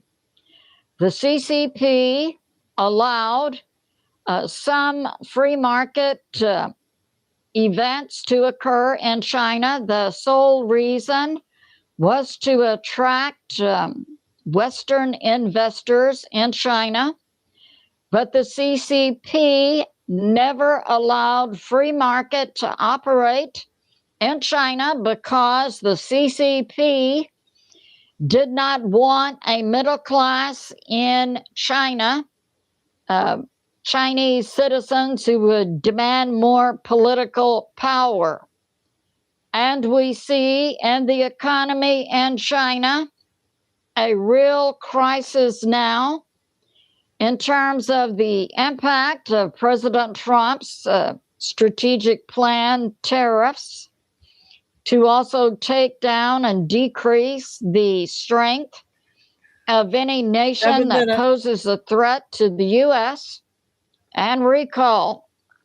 And that's what we're seeing against China now. The tariffs are severely harming the Chinese economy. Now, recall, in the presidential coup of 2020 in the U.S., it was the CCP who was a primary operator who juiced up that process and involved other nations. So we end the coup in the U.S. in 2020. So we see China, we saw Venezuela, Cuba, Iran, some segments in Russia and other nations, Canada. Canada hosted CCP operatives to also flip the vote in the U.S. presidential election of 2020. Okay. So we see God, the American people, and President Trump coming after the nations who had operated as enemies of the United States of America. So that's going on. And it's believed now in China that there is no military leader of the Chinese military. And we have this. And President Xi has no military experience. And President Xi is also locked out of having power over the Chinese military. And that the CCP did not want to take Taiwan. This was a political ambition by Xi. And the CCP controls the Chinese economy. It's not free market. So that's going on. And we have this from Joshua Phillip Crossroads. So recently, a federal judge in the U.S. Overturned President Trump's, or they did push back. Of course, there will be appeals and take it to the Supreme Court. President Trump put forth, I believe, an executive order that you could only vote in U.S. You've been following her for a long time. Voting thank you. Events if you were an American citizen, but a federal judge said, oh, no, illegals can also vote in U.S. elections. So I've got this to say to that federal judge. What we're seeing now Creators, take these 3 apps I built to run my business made with Base 44. They're ready for you as is an identity of the deep state players in the U.S. So we have the U.S. government, we have the president, we know we have Congress, and we have the Supreme Court. We have 3 branches of government. Right here, U.S. government, we have what's called the Senior Executive Service, and this includes control over the FBI, CIA plus, and state elections and judges. We couldn't understand in that coup of 2020, President Trump and the Republican Party had plenty of evidence that would have stood up in a court. And I found it very deeply puzzling why judge after judge said, no, this has no validity. There's no standing here. There's nothing to bring forth in a court. It's because a group of unelected and unconstitutional individuals making up, I think it's about maybe 20 to 30 people. Many of them have positions in the DOJ, FBI, CIA, NSA, and they also control election officials in states, and they also control many levels of judges. So I say to President Trump, this clean the swamp. It's now, many of these people have been identified and definitely should be removed from these positions. So that's going on. It's good to be in. Oh, and the war cycle. So we see the sun definitely in a state of chaos. We see now global economy very likely to negatively impact the U.S. stock market and so on. A period of chaos in our economy. And we see on a global basis what appears to be an upcoming period of chaos in the war cycle. It's coming out that President Xi does not control the military in China. And we're seeing the U.S. going after its enemies. This would include China. President Trump appears to be hammering China economically. And we see President Trump also hammering other nations, both economically and from a standpoint of military. We saw Venezuela. I believe that Cuba's on the list, Mexico's on the list, Canada is on the list, and definitely Iran. And also, we have yet to hear a public statement that the U.S. already owns Greenland. So we can look for that to come out. It's good to be in prayer for America, President Trump, the U.S. military, and world peace. I love you, and I'll see you soon. Okay, that's the first Billy for today. Our last long video, 22 minutes, 20 minutes, extra report. I'll play a couple Nick videos, and then come back at 7.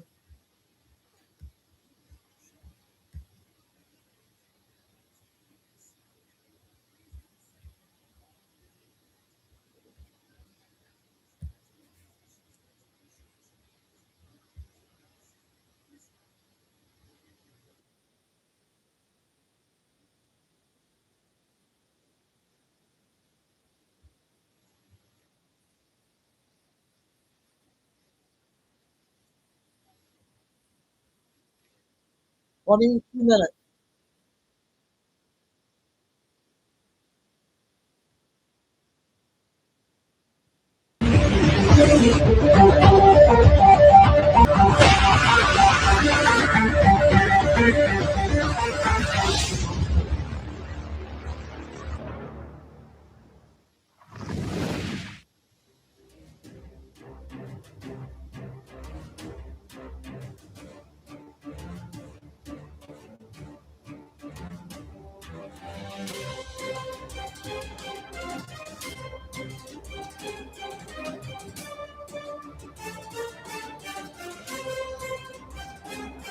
Hi, and welcome. You're listening to the X22 Report. My name is Dave, and this is episode 3830 a.m. Yesterday. Today's date is February 1st, 2026, and the title of the episode is Trump Nominates Kevin Warsh to Restructure the Fed into the Treasury. Now, the rules of money are being rewritten right in front of our eyes. The institutions that control the financial system aren't waiting, warning, or wishing. They are acting, buying gold and silver at an unprecedented pace. They're preparing for something. The question is, are you? For nearly a decade, Noble Gold Investments has helped thousands of people protect their wealth with physical gold and silver. As the world shifts to hard assets, the window to act is closing. Let Noble Gold show you how simple it is to protect yourself and your family. While everyone else is reacting to the news, Noble Gold clients are positioning. The understanding that when the rules change, you need assets that don't depend on the system. Visit x22gold.com and download your free wealth protection kit. That is x22gold.com. The rules are changing. Make sure you are ready. Or just click the link in the description. And remember, past performance may not be indicative of future results. Investing in precious metals involves risk. Consult your financial advisor before making investment decisions. Let's get right into the economic collapse financial news. Now, the deep state, the corrupt politicians, the private West Central Bank, the World Economic Forum, you can see that Trump now is making a move against them, and he has now nominated Kevin Warsh. Now, a lot of people are probably thinking, oh, why did he pick him? We need someone that's fully gold, fully crypto, and we need to go against the entire deep state central bank system. But you have to remember, we still need the Federal Reserve right now. We still need to run the country. We still have to transition into the new system. And when you look at Kevin Warsh, he was nominated. He likes crypto. He likes gold. He likes sound money. And I do believe he's going to assist Vicente into restructuring the Fed into the Treasury. Now, once again, this is Trump's first pick. It doesn't mean he's going to be confirmed. You have to remember, there's a process that we go through. And if the Senate doesn't like him, they will reject him. And this is probably one of the reasons why he decided to pick Kevin Warsh, because he needs Powell out of that position, and he needs this individual, or maybe somebody else, into this position, because he needs to prepare the country for what is coming. And again, you're still playing the game. This whole thing is a game, because again, once you have full control, then you could do whatever you want. But when you don't have full control and you're still fighting against a central bank, you're still fighting against the deep state players, it's very, very difficult to do anything. So what do you got to do? You got to play the game. And sometimes you have to bring someone in where this individual doesn't look like a threat. And I think this is exactly what Trump and the Patriots are doing. Actually, if you go back on a little bit in time, you could see that most of the people that he was bringing in, sometimes they were head fakes. Like if you look at when he was bringing in the Attorney General, it wasn't Pam Bondi in the very, very beginning. It was someone completely different, and that was Matt Gaetz. And the deep state players, they were panicked, and they said, okay, we're definitely not going to confirm this guy. So he was removed, and Pam Bondi was brought in, where they thought, okay, she's not that bad. I think we can control her. I think we can manipulate her. And they brought her in. Can they manipulate her? No. She's doing exactly what Trump wants her to do. And I do believe in the end, you're going to see evidence being produced to bring down the entire system. And I think this is what Trump is doing now with the central bank system. He needs to play the game. He needs to bring in the people that are going to work with both sides and eventually, slowly but surely, restructure the entire system. And I do believe this is the beginning stage of it all. And I think this is why gold, silver, Bitcoin, I think this is why everything dropped dramatically, because once he made the announcement, everything started to come down because everyone thought, oh, he was going to bring in a gold bug, or he was going to bring in someone that was heavily into Bitcoin, and everything was just going to transition right away. But again, when you look at the entire situation and you look at what Trump has been doing for a very long time now, since he came down the escalator in 2015, you could see it doesn't work that way. And I do believe gold and silver and Bitcoin, I think they're all going to go back up, because they're going to start to see what Kevin Warsh, if he gets confirmed, or any other person, I do believe they're going to see in what direction we're heading in, and you're going to see all of this start to move up again. And you can see that Trump, he's still battling the deep state players across the globe. I mean, this isn't over until we gain complete and utter control and we remove the Federal Reserve. And the globalists, the deep state players, they're going to still follow the path of the Green New Scam. They're going to follow the path of the Great Reset. They're not going to stop. And you can see out in Canada, that's exactly what's happening right now. They're continually pushing back on Trump. They're making deals with China. They're trying to get around the tariffs. They're doing whatever they possibly can to try to stop Trump from succeeding. And Trump, he put this out on Truth. He said, based on the fact that Canada has wrongfully, illegally, and steadfastly refused to certify the Gulfstream 500, 600, 700, and 800 jets, one of the greatest, most technologically advanced airplanes ever made, we are hereby decertifying their Bombardier Global Expresses and all aircraft made in Canada until such time as Gulfstream, a great American company, is fully certified, as it should have been many years ago. Further, Canada is effectively prohibiting the sale of Gulfstream products in Canada through this very same certification process. If for any reason the situation is not immediately corrected, I'm going to charge Canada a 50% tariff on any and all aircraft sold into the United States of America. Thank you for your attention to this matter, President DJT. So basically, every time the deep state players try to do something, Trump, he fights back with tariffs every single time. And this is a weapon that is like no other. You don't need bullets. You don't need bloodshed. All you need is leverage. And that's what Trump has right now. He has all the leverage he needs to force these countries, the deep state players, into doing what he wants. And they can't stand it. And this is why we see the globalist system completely and utterly falling apart around them. And soon they're going to see the central bank system completely and utterly fall apart around them. It's just a matter of time. And when you look at this country, what do you see? You see that Trump's policies, especially in the red states, they're pulling the people from the blue states. Now, we said this going back a while ago, that you were going to see a very, very big difference between the blue states and the red states. And I think we're starting to really see that now. We're starting to see the economy of the red states really starting to take off. And we're starting to see the blue states that are following the Green New Scam, the Great Reset, they're going down a path of no return. And you're seeing businesses move out of the blue states. You're seeing people move out of the blue states. And yes, there's many other factors that are associated with this. But when you look at taxes, when you look at everything that they're trying to do, making energy expensive, people, businesses just can't stay there. And you're seeing a lot of Americans now move out of these blue states where they're losing their tax base. And this is going to be a major, major problem for those states. DC Drano put this out and said, over 500,000 more Americans moved out of the blue states than moved in during the past year. This isn't just a COVID surge. These are long-term losses that the blue states can't seem to stop. California alone lost almost 250,000 residents on net.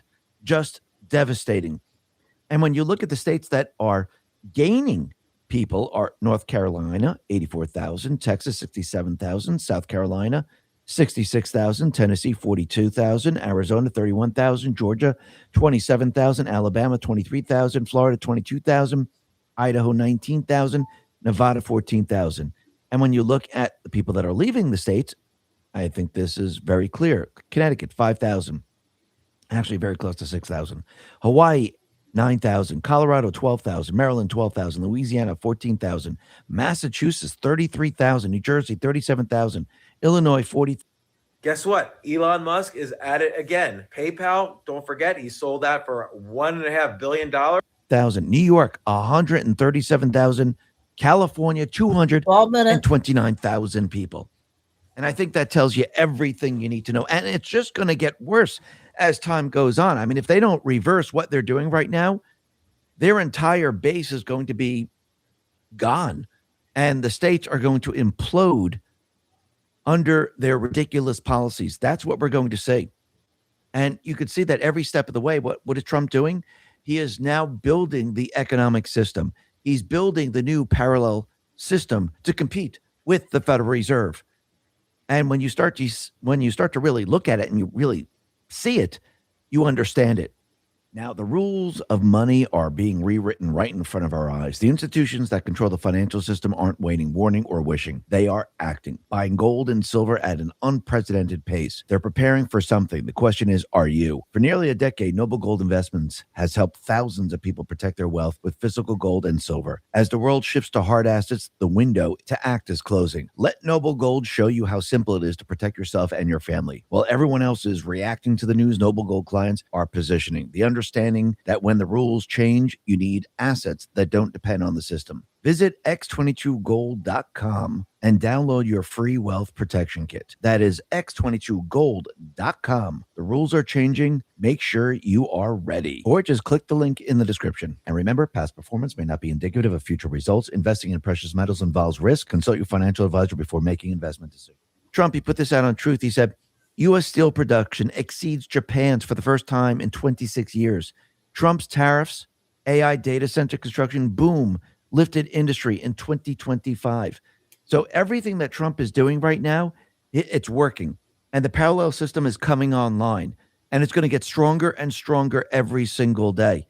That is what we are seeing. And you have to remember, the deep state, the central bankers, they've been manipulating the calculations for a very long time. They manipulate inflation. They manipulate GDP. They manipulate the unemployment numbers. I mean, that's very, very clear when you look back at Biden/Obama. They pretty much just lied straight out about the number of jobs that they were creating. And Trump, what he had to do is he had to start it over. He had to wipe out everything they did and start from scratch, because once again, it was one gigantic illusion. And now it looks like we're getting back on track. And this is what he put out on Truth. For many years, the Bureau of Labor Statistics, under weak and stupid people, has been failing American businesses, policymakers, and families by releasing very inaccurate numbers. That is why I fired the former commissioner, and I'm pleased to nominate the very talented Brett Matsumoto as the next commissioner of the Bureau of Labor Statistics. Brett was a supervisory research economist for the BLS, but is now serving as a senior economist on the Trump Council of Economic Advisors. Like he did in my first term, I am confident that Brett has the expertise to quickly fix the long history of issues at the BLS on behalf of the American people. Brett is brilliant, reputable, and trusted economist who will restore greatness to the Bureau of Labor Statistics. Congratulations, Brett. So basically, for the central bank to operate, they needed to manipulate calculations. And they do this with inflation. They do it with unemployment. They do it with the GDP. And they've been doing this for a very long time because they have to keep you in the illusion. If they actually use the calculations going back to 1970, before we came off the gold standard, people would see that the economy is not doing what everyone thought it was doing. And people would start to realize that we're a lot worse off than what they've been reporting. And you have to remember, especially with the jobs, they've been replacing private jobs with government jobs. Remember, government jobs, they don't produce anything. Actually, it's a drain on the system, because who pays for the government jobs? Oh, wait, we, the people who are working. So they take the money from the people and they keep creating jobs in government that don't produce anything. And we, the people, have to work harder and harder and harder to support that. And that is used to make us think that people are getting jobs in this country, but they're not. I mean, these aren't real jobs. It doesn't help the country. It doesn't benefit the country in any way whatsoever. And now everything is changing. And Trump is changing because what is he preparing for? He's preparing for a real system. That is what he's building. And think about it. All the experts who said tariffs are going to destroy the country, the experts that said it's going to cause massive inflation. Remember, they were saying that everything the central bank and Biden and Obama were doing back, from 2020 to 24 was not going to cause inflation. It was going to create jobs. Actually, the opposite happened, and everything that they said. And now all the doomsayers and the experts and everything else, they were all wrong about Trump. United States Trade Representative put this out and said, media forecast, the doomsayers say tariff would destroy American exports. Trump effect, President Trump locked in trade deals with our partners around the world, opening new markets for American exports while protecting domestic industries at home. So here's a little graph here. U.S. exports surge under President Trump. And you look at Biden from January to November of 2024. And in the billions, you can see he's around 2.9 billion U.S. dollars. And Trump is around 3.1 billion. So the opposite is happening. And that number is going to go higher and higher and higher as time goes on.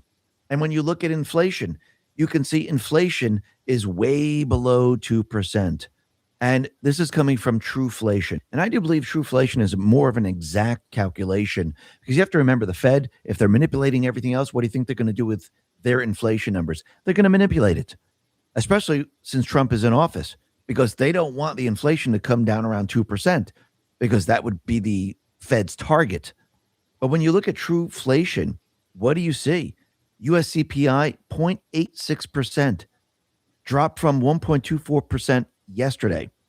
US PCE today 1.18%. US core PCE today 1.38%. US BLS comparison CPI 0.29%. So forget about 2%. We're below 1% already. And remember, this is just annually. This is not going back to 1971 because we have to remember inflation is cumulative. So what has Trump done? He's basically leveled out inflation. So now things will not be going up. So he made it steady. It's almost like when you gain weight, you're at 150 pounds, you put on 100 pounds. The next year you put 10 pounds on. Then next year after that, you put 5 pounds. And then this year you put 0 on. So you didn't lose the weight. You're just not putting on any more weight. So we're not putting on any more inflation, which means since this is leveled off right now, you lower fuel prices, you remove the income tax, you give the people a dividend check, that returns the buying power back to the people. Before you can, then pay off the debt, which will actually get rid of the inflation. So we could see that this is what Trump is doing right now, and it is absolutely working. We're heading in the right direction. And like we said before, Kevin Warsh, he has been nominated to be chair of the Board of Governors of the Federal Reserve. And this is what Trump says. I am pleased to announce that I'm nominating Kevin Warsh to be the chairman of the Board of Governors of the Federal Reserve System. Kevin currently serves as the Shepard Family Distinguished Visiting Fellow in Economics at the Hoover Institution, a lecturer at the Stanford Graduate School of Business. He is a partner of Stanley Druckenmiller at the family office. Kevin received his AB from Stanford University and JD from Harvard Law School. He has conducted extensive research in the field of economics and finance. Kevin issued an independent report to the Bank of England proposing reforms in the conduct of monetary policy in the United Kingdom. Parliament adopted the report's recommendations. Kevin Warsh became the youngest Fed governor ever at 35 and served as a member of the Board of Governors of the Federal Reserve System from 2006 to 2011. As the Federal Reserve's representative to the Group of 20, G20, and as the board's emissary to the emerging and advanced economies in Asia. Over, you guys. In addition, he was administrative governor, managing and overseeing the board's operations, personnel, and financial performance. Prior to his appointment to the board from 2002 to Nick videos 2006, and maybe a couple Kevin more served after. as special assistant to the president for economic policy and executive secretary of the White House National Economic Council. Previously, Kevin was a member of the Mergers and Acquisition Department at Morgan Stanley and Company in New York, serving as vice president. I literally just got fired from the esthetician's office because I told this woman how to fix her dark circles and under eye bags. So she and executive director. I've known Kevin for a long period of time and have no doubt that he will go down as one of the great Fed chairmen, maybe the best.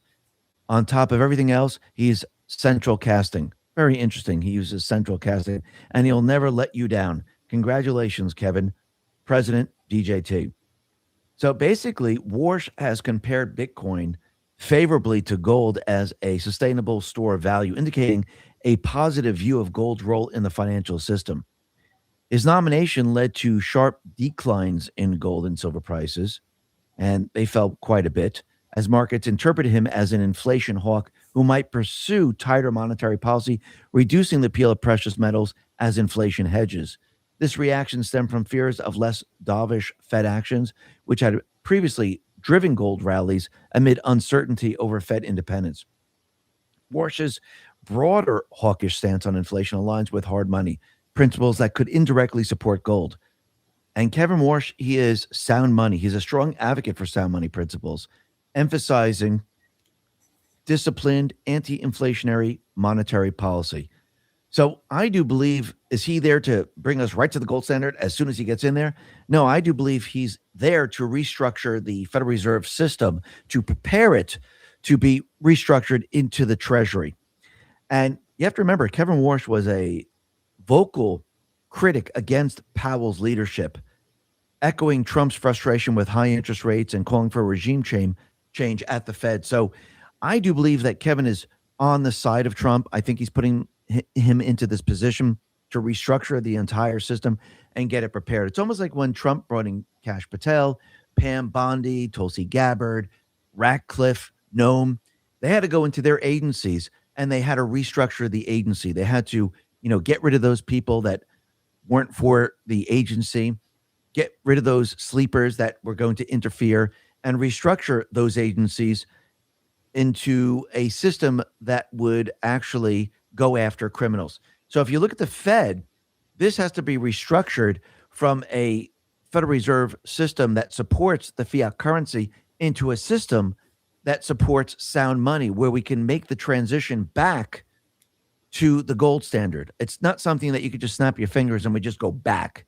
It doesn't work that way, because again, there's a lot of things riding on all this, and you have to structure it properly. Plus, think about how many people work for the Fed. Do we need 30-something thousand people? I don't think so.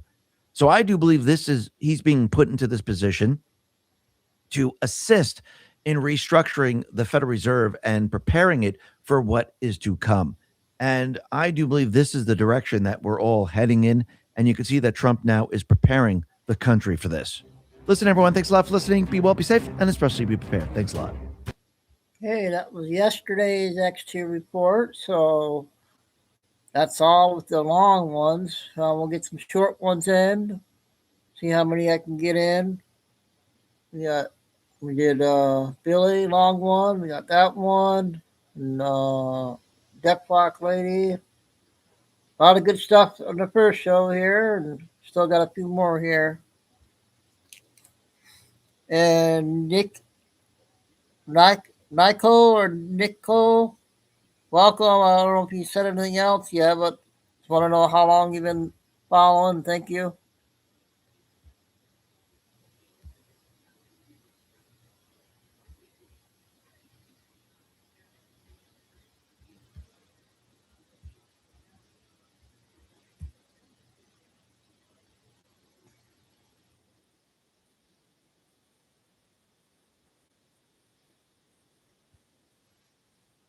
Eight minutes, 9 minutes.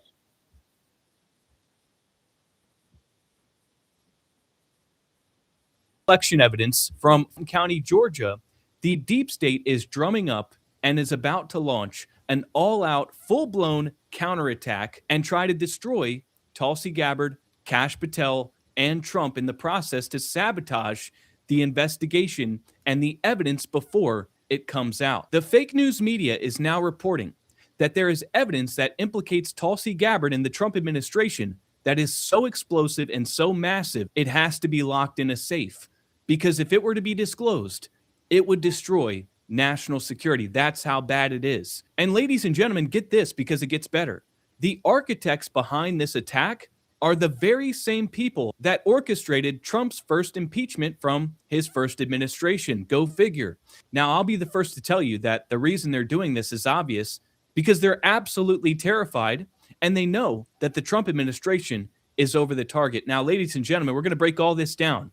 But first, be sure to smash the like button and subscribe and turn the bell notifications on so you never miss another update. Now, let's get into this. And first, just look at the headlines. All I did was Google Tulsi Gabbard, and every single story is about what we're about to cover here. The Wall Street Journal, exclusive, classified whistleblower complaint about Tulsi Gabbard stalls.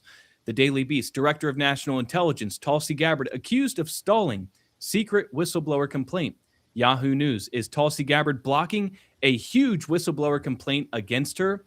And it's like this cloak and dagger thing. They're making this out to be so massive, guys. They got her this time.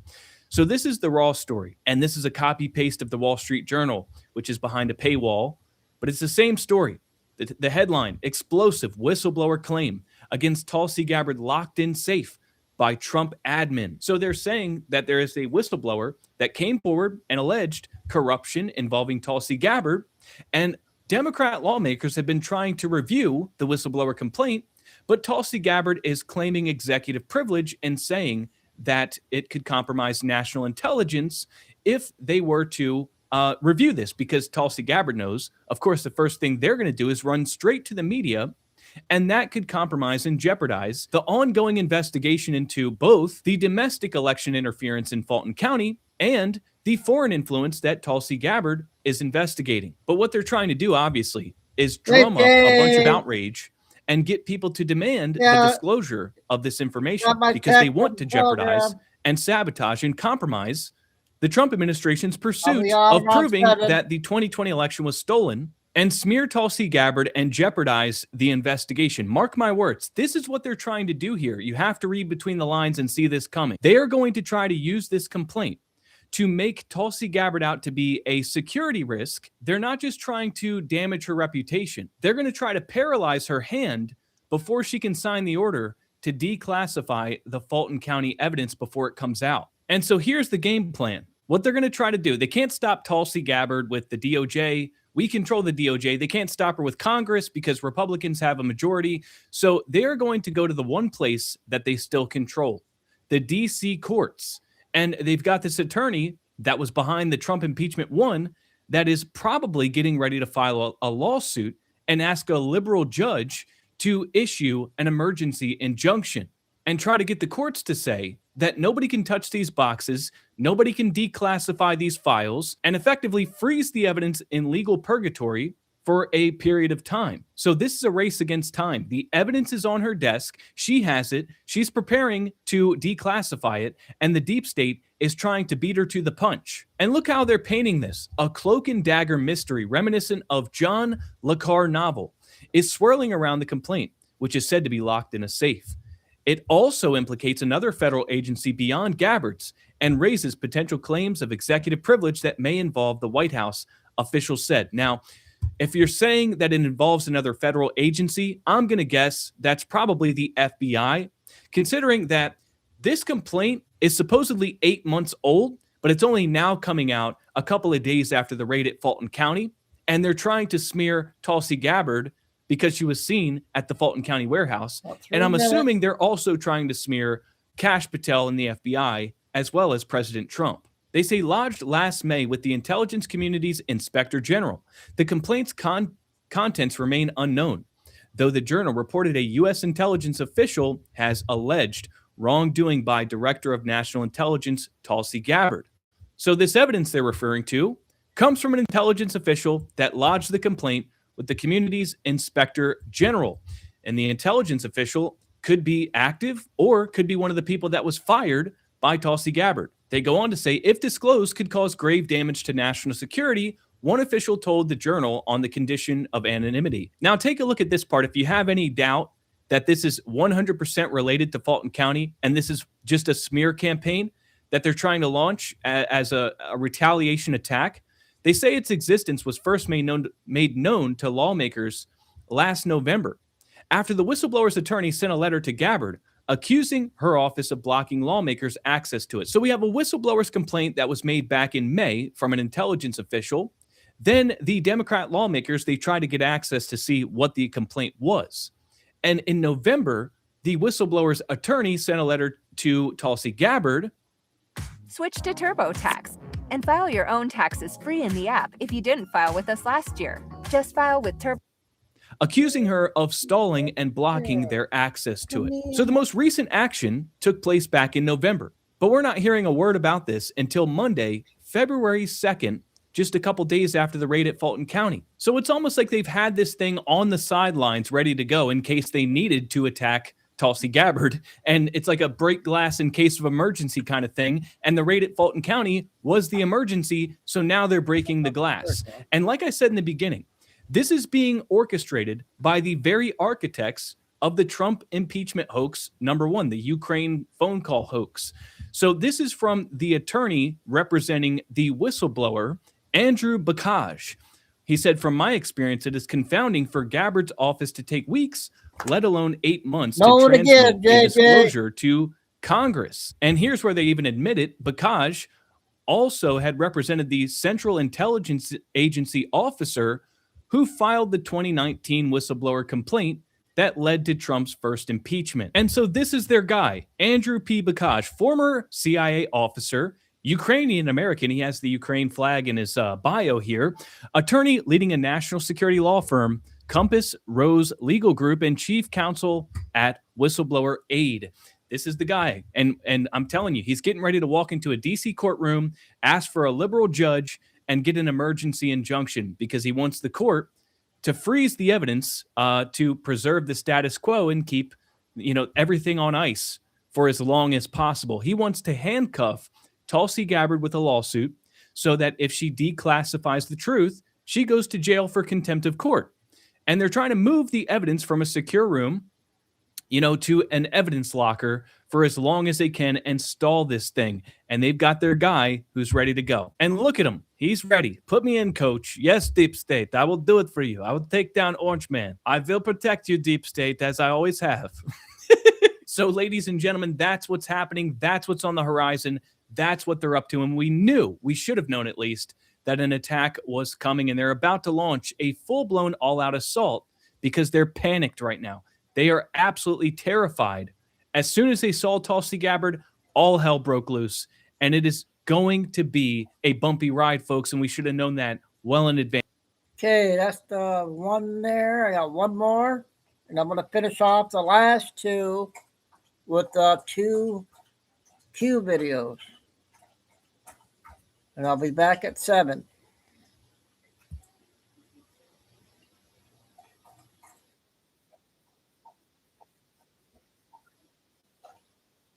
Six minutes. Epstein. But, gentlemen, if this is legit, then Trump is not just a genius. He is the greatest political strategist and deal maker in world history. This is unbelievable. He may have just ended the Ukraine war without firing a single shot, while also securing over $500 billion in U.S. investment from a single phone call. So we're going to break this down, ladies and gentlemen, because it truly is incredible. But first, be sure to like the video and subscribe and turn the bell notifications on so you never miss another update. Now, ladies and gentlemen, this is the post I'm talking about. So Trump says that he spoke with Prime Minister Modi of India this morning and says he is one of my greatest friends and a powerful and respected leader of his country. We spoke about many things, including trade and ending the war with Russia and Ukraine. He agreed to stop buying Russian oil and buy much more from the United States and potentially Venezuela. This will help end the war in Ukraine, which is taking place right now, with thousands of people dying each and every week. Out of friendship and respect for Prime Minister Modi, and as per his request, effective immediately, we agreed to a trade deal between the U.S. and India, whereby the United States will charge a reduced reciprocal tariff, lowering it from 25% to 18%. They will likewise move forward to reduce their tariffs and non-tariff barriers against the United States to 0. The Prime Minister also committed to buy American at a much higher level, in addition to over $500 billion of U.S. energy, technology, agricultural, coal, and many other products. Our amazing relationship with India will be even stronger going forward. Prime Minister Modi and I are two people that get things done, something that cannot be said for most. Thank you for your attention to this matter. Do you guys understand what just happened? Okay, for 2 years, India has buying 40% of Russia's oil exports. They were buying millions of barrels every single day, literally funding the war in Ukraine. Now, the Biden administration literally begged Modi to stop buying Russian oil while sending hundreds of billions of dollars to Ukraine. So that was the Biden administration's approach. But what did Trump do? Trump used the leverage and power of tariffs to apply political pressure and didn't have to beg. He used that leverage and pressure to cut a deal. So think about this. Trump literally just liquefied Putin's entire bank account in a single phone call because of tariffs. The entire war machine runs on the cash funded by oil that's being exported to countries like India. Again, India consumes 40% of the oil exports coming from Russia. And so unless Putin can scramble and somehow pivot to something else to generate that kind of money, then he's screwed. The war is effectively going to be over because of this deal. And so how did Trump do it? How did he pull this off? Because Modi has been getting pressure from America for a long time, but suddenly he just folded and said, yes, sir, I will do what you say. Trump slapped India with 25, 50% tariffs on some goods and squeezed their economy until they couldn't breathe. And Trump basically said, if you want access to the American consumer again, then here's what's going to happen. You buy American oil, you stop buying oil from Russia, you invest $500 billion into the U.S. economy, and you drop your tariffs on us. And in exchange, then we will open you back up to the American consumer. And it's so crazy because, Trump used to call Modi the tariff king. He used to call India the tariff king. And he just got India to agree to drop their tariffs on us and accept 18% tariffs like it's a win. I mean, they're acting grateful. I mean, this is actually pretty funny because Modi is talking about how grateful he is to receive 18% tariffs instead of 25-50 and thanking Trump on behalf of 1.4 billion people of India for this wonderful announcement. Like he's tickled pink. He couldn't be happier with getting 18% tariffs and having to pay $500 billion. And you know that we win and India loses on this because if you just look at the comments, there's a bunch of Indians that are pissed. Like this one from Naman Sharma who says, "Sir, my question are that India is reducing tariffs to 0 while US is reducing to 18%. Are we getting any benefit?" Or this one from this Indian right here who says, "The winner of this trend is Trump dancing around. Look how happy Trump is." And there's just all these comments from Indians that are pissed. We're charging them 18%. They're charging us 0%. That's like unheard of in global trade. So Trump got them to screw themselves in a deal, and they're clapping about it. They're happy. But it actually gets better. So this is the part where Trump is playing 4D chess while everybody else is playing checkers. Trump says that India is going to be buying more oil from Venezuela. And think about it. Venezuela, for a long time, has been a puppet of both Russia and China. So think about how that must feel to poor Vladimir Putin. Venezuela used to be a strategic partner with Russia and China, and Trump took that from them. And now he's taking India away and making India buy Venezuelan oil, and we're profiting from it. So he literally just shattered the BRICS alliance and their plan to pull away from the dollar and gang up on the United States dollar. This is crazy, guys. This is absolutely crazy. He just drove a wedge right through all these BRICS nations and their alliance and their plans to decouple from the US dollar. And the US dollar just got so much stronger. Now, on top of all that, India just committed to investing $500 billion into the United States. So it's like a cherry on top, a nice payday for everybody. And so let's recap, okay? In one single phone call, Trump just bankrupted Putin. India is paying us tariffs while we pay them 0. The BRICS alliance is dead, and we just got $500 billion richer. So please, for the naysayers out there, tell me how tariffs don't work, and please tell me how Trump doesn't know exactly what he's doing. Ladies. Hey, that's another big one from Nick there. Yes, met K. Cobb said as a sinus infection, and got to rest up for a couple of days. Prayers out to get her back on here in a few days. The last 2 will be the Q videos.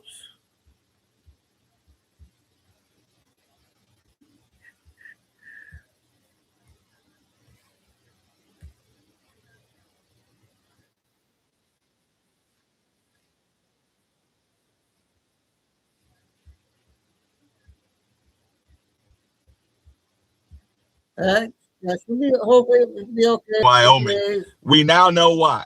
We now know exactly why, because she is on the run. She absolutely needs to be brought up on charges of fraud, and she needs to be brought up on charges of embezzlement, and she needs to be charged as a criminal alongside her daddy. So I'm so excited that this information is going to come out, and it has been coming out. Okay.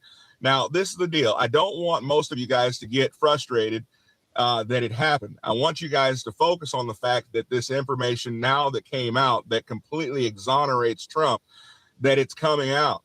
In the past, this information existed, but it did not come out. But now that patriots are being put in places of power, the information is now coming out, and this is a good thing.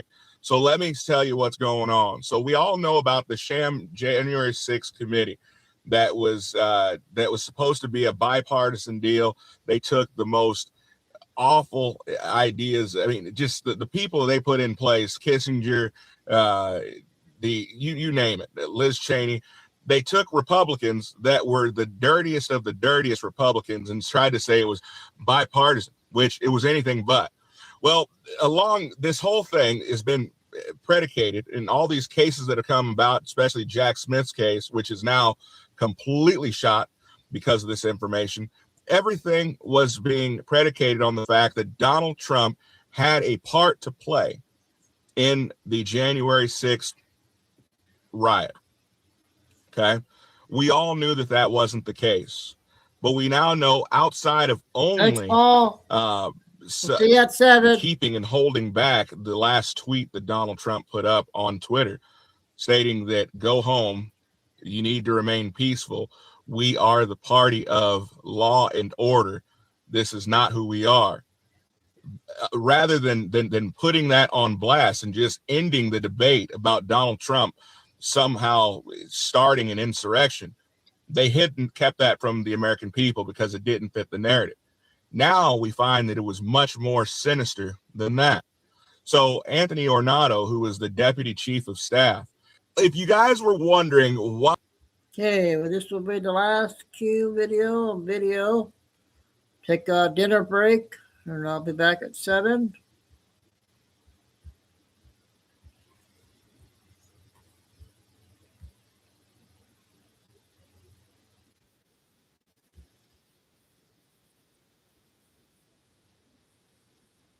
Possible. What's up, family? Welcome back to Out of the Dark. I am Q. Guys, I hope you guys don't mind the fact that I really want to focus on other really, really important things going on in our country right now. I'm veering off a little bit from my normal stories, but guys, this case that I'm about to discuss with you guys will be looked at in history as one of the most important cases for the United States. This case is going to bring our country back to sanity and save our future generations. So there was a young woman by the name of Fox Varian. Okay, Fox Varian, while she was in high school, she went through to a psychiatrist. She had what was called a body dysmorphia. And in that, her psychiatrist and the surgeon decided that it was important to affirm her gender and to go ahead and have her surgery done, to have a top surgery done for her, a full mastectomy. Okay, as a young teen.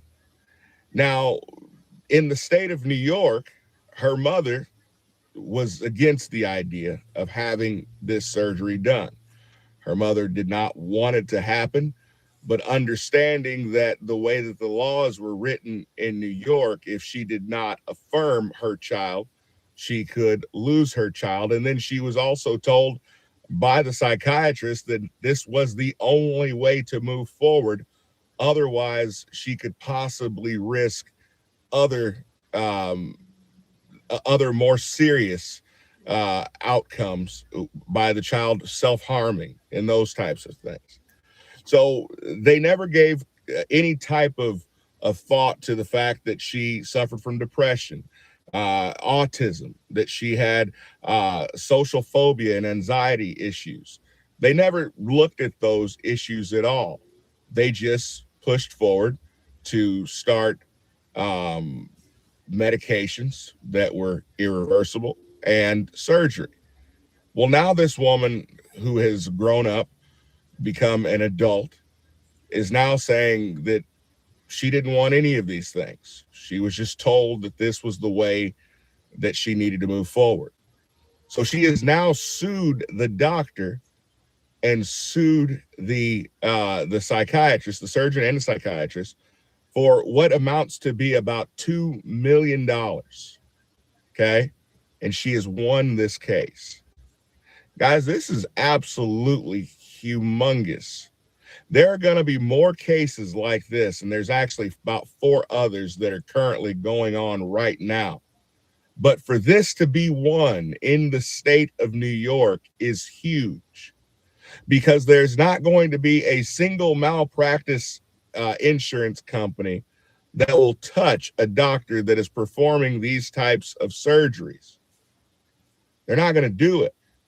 if if at the end of the day they're going to be hit with multi-million-dollar malpractice suits. This is the only thing that will bring people back center, is when people realize that by pushing certain ideologies is going to hurt them financially. This young lady got justice, and I'm thankful that she did. I don't want to hear anyone talk about, well, she may. No, children do not make decisions that alter their life. They should not. Those decisions should be handled by adults, not by children. Children make bad decisions all the time. I know I'm going to get dragged for saying that, but at the end of the day, that's how I feel. That's why there's a need for adult guidance. Let me know what you guys think about this story, but this is humongous. That's a big video right there, you guys. Important video.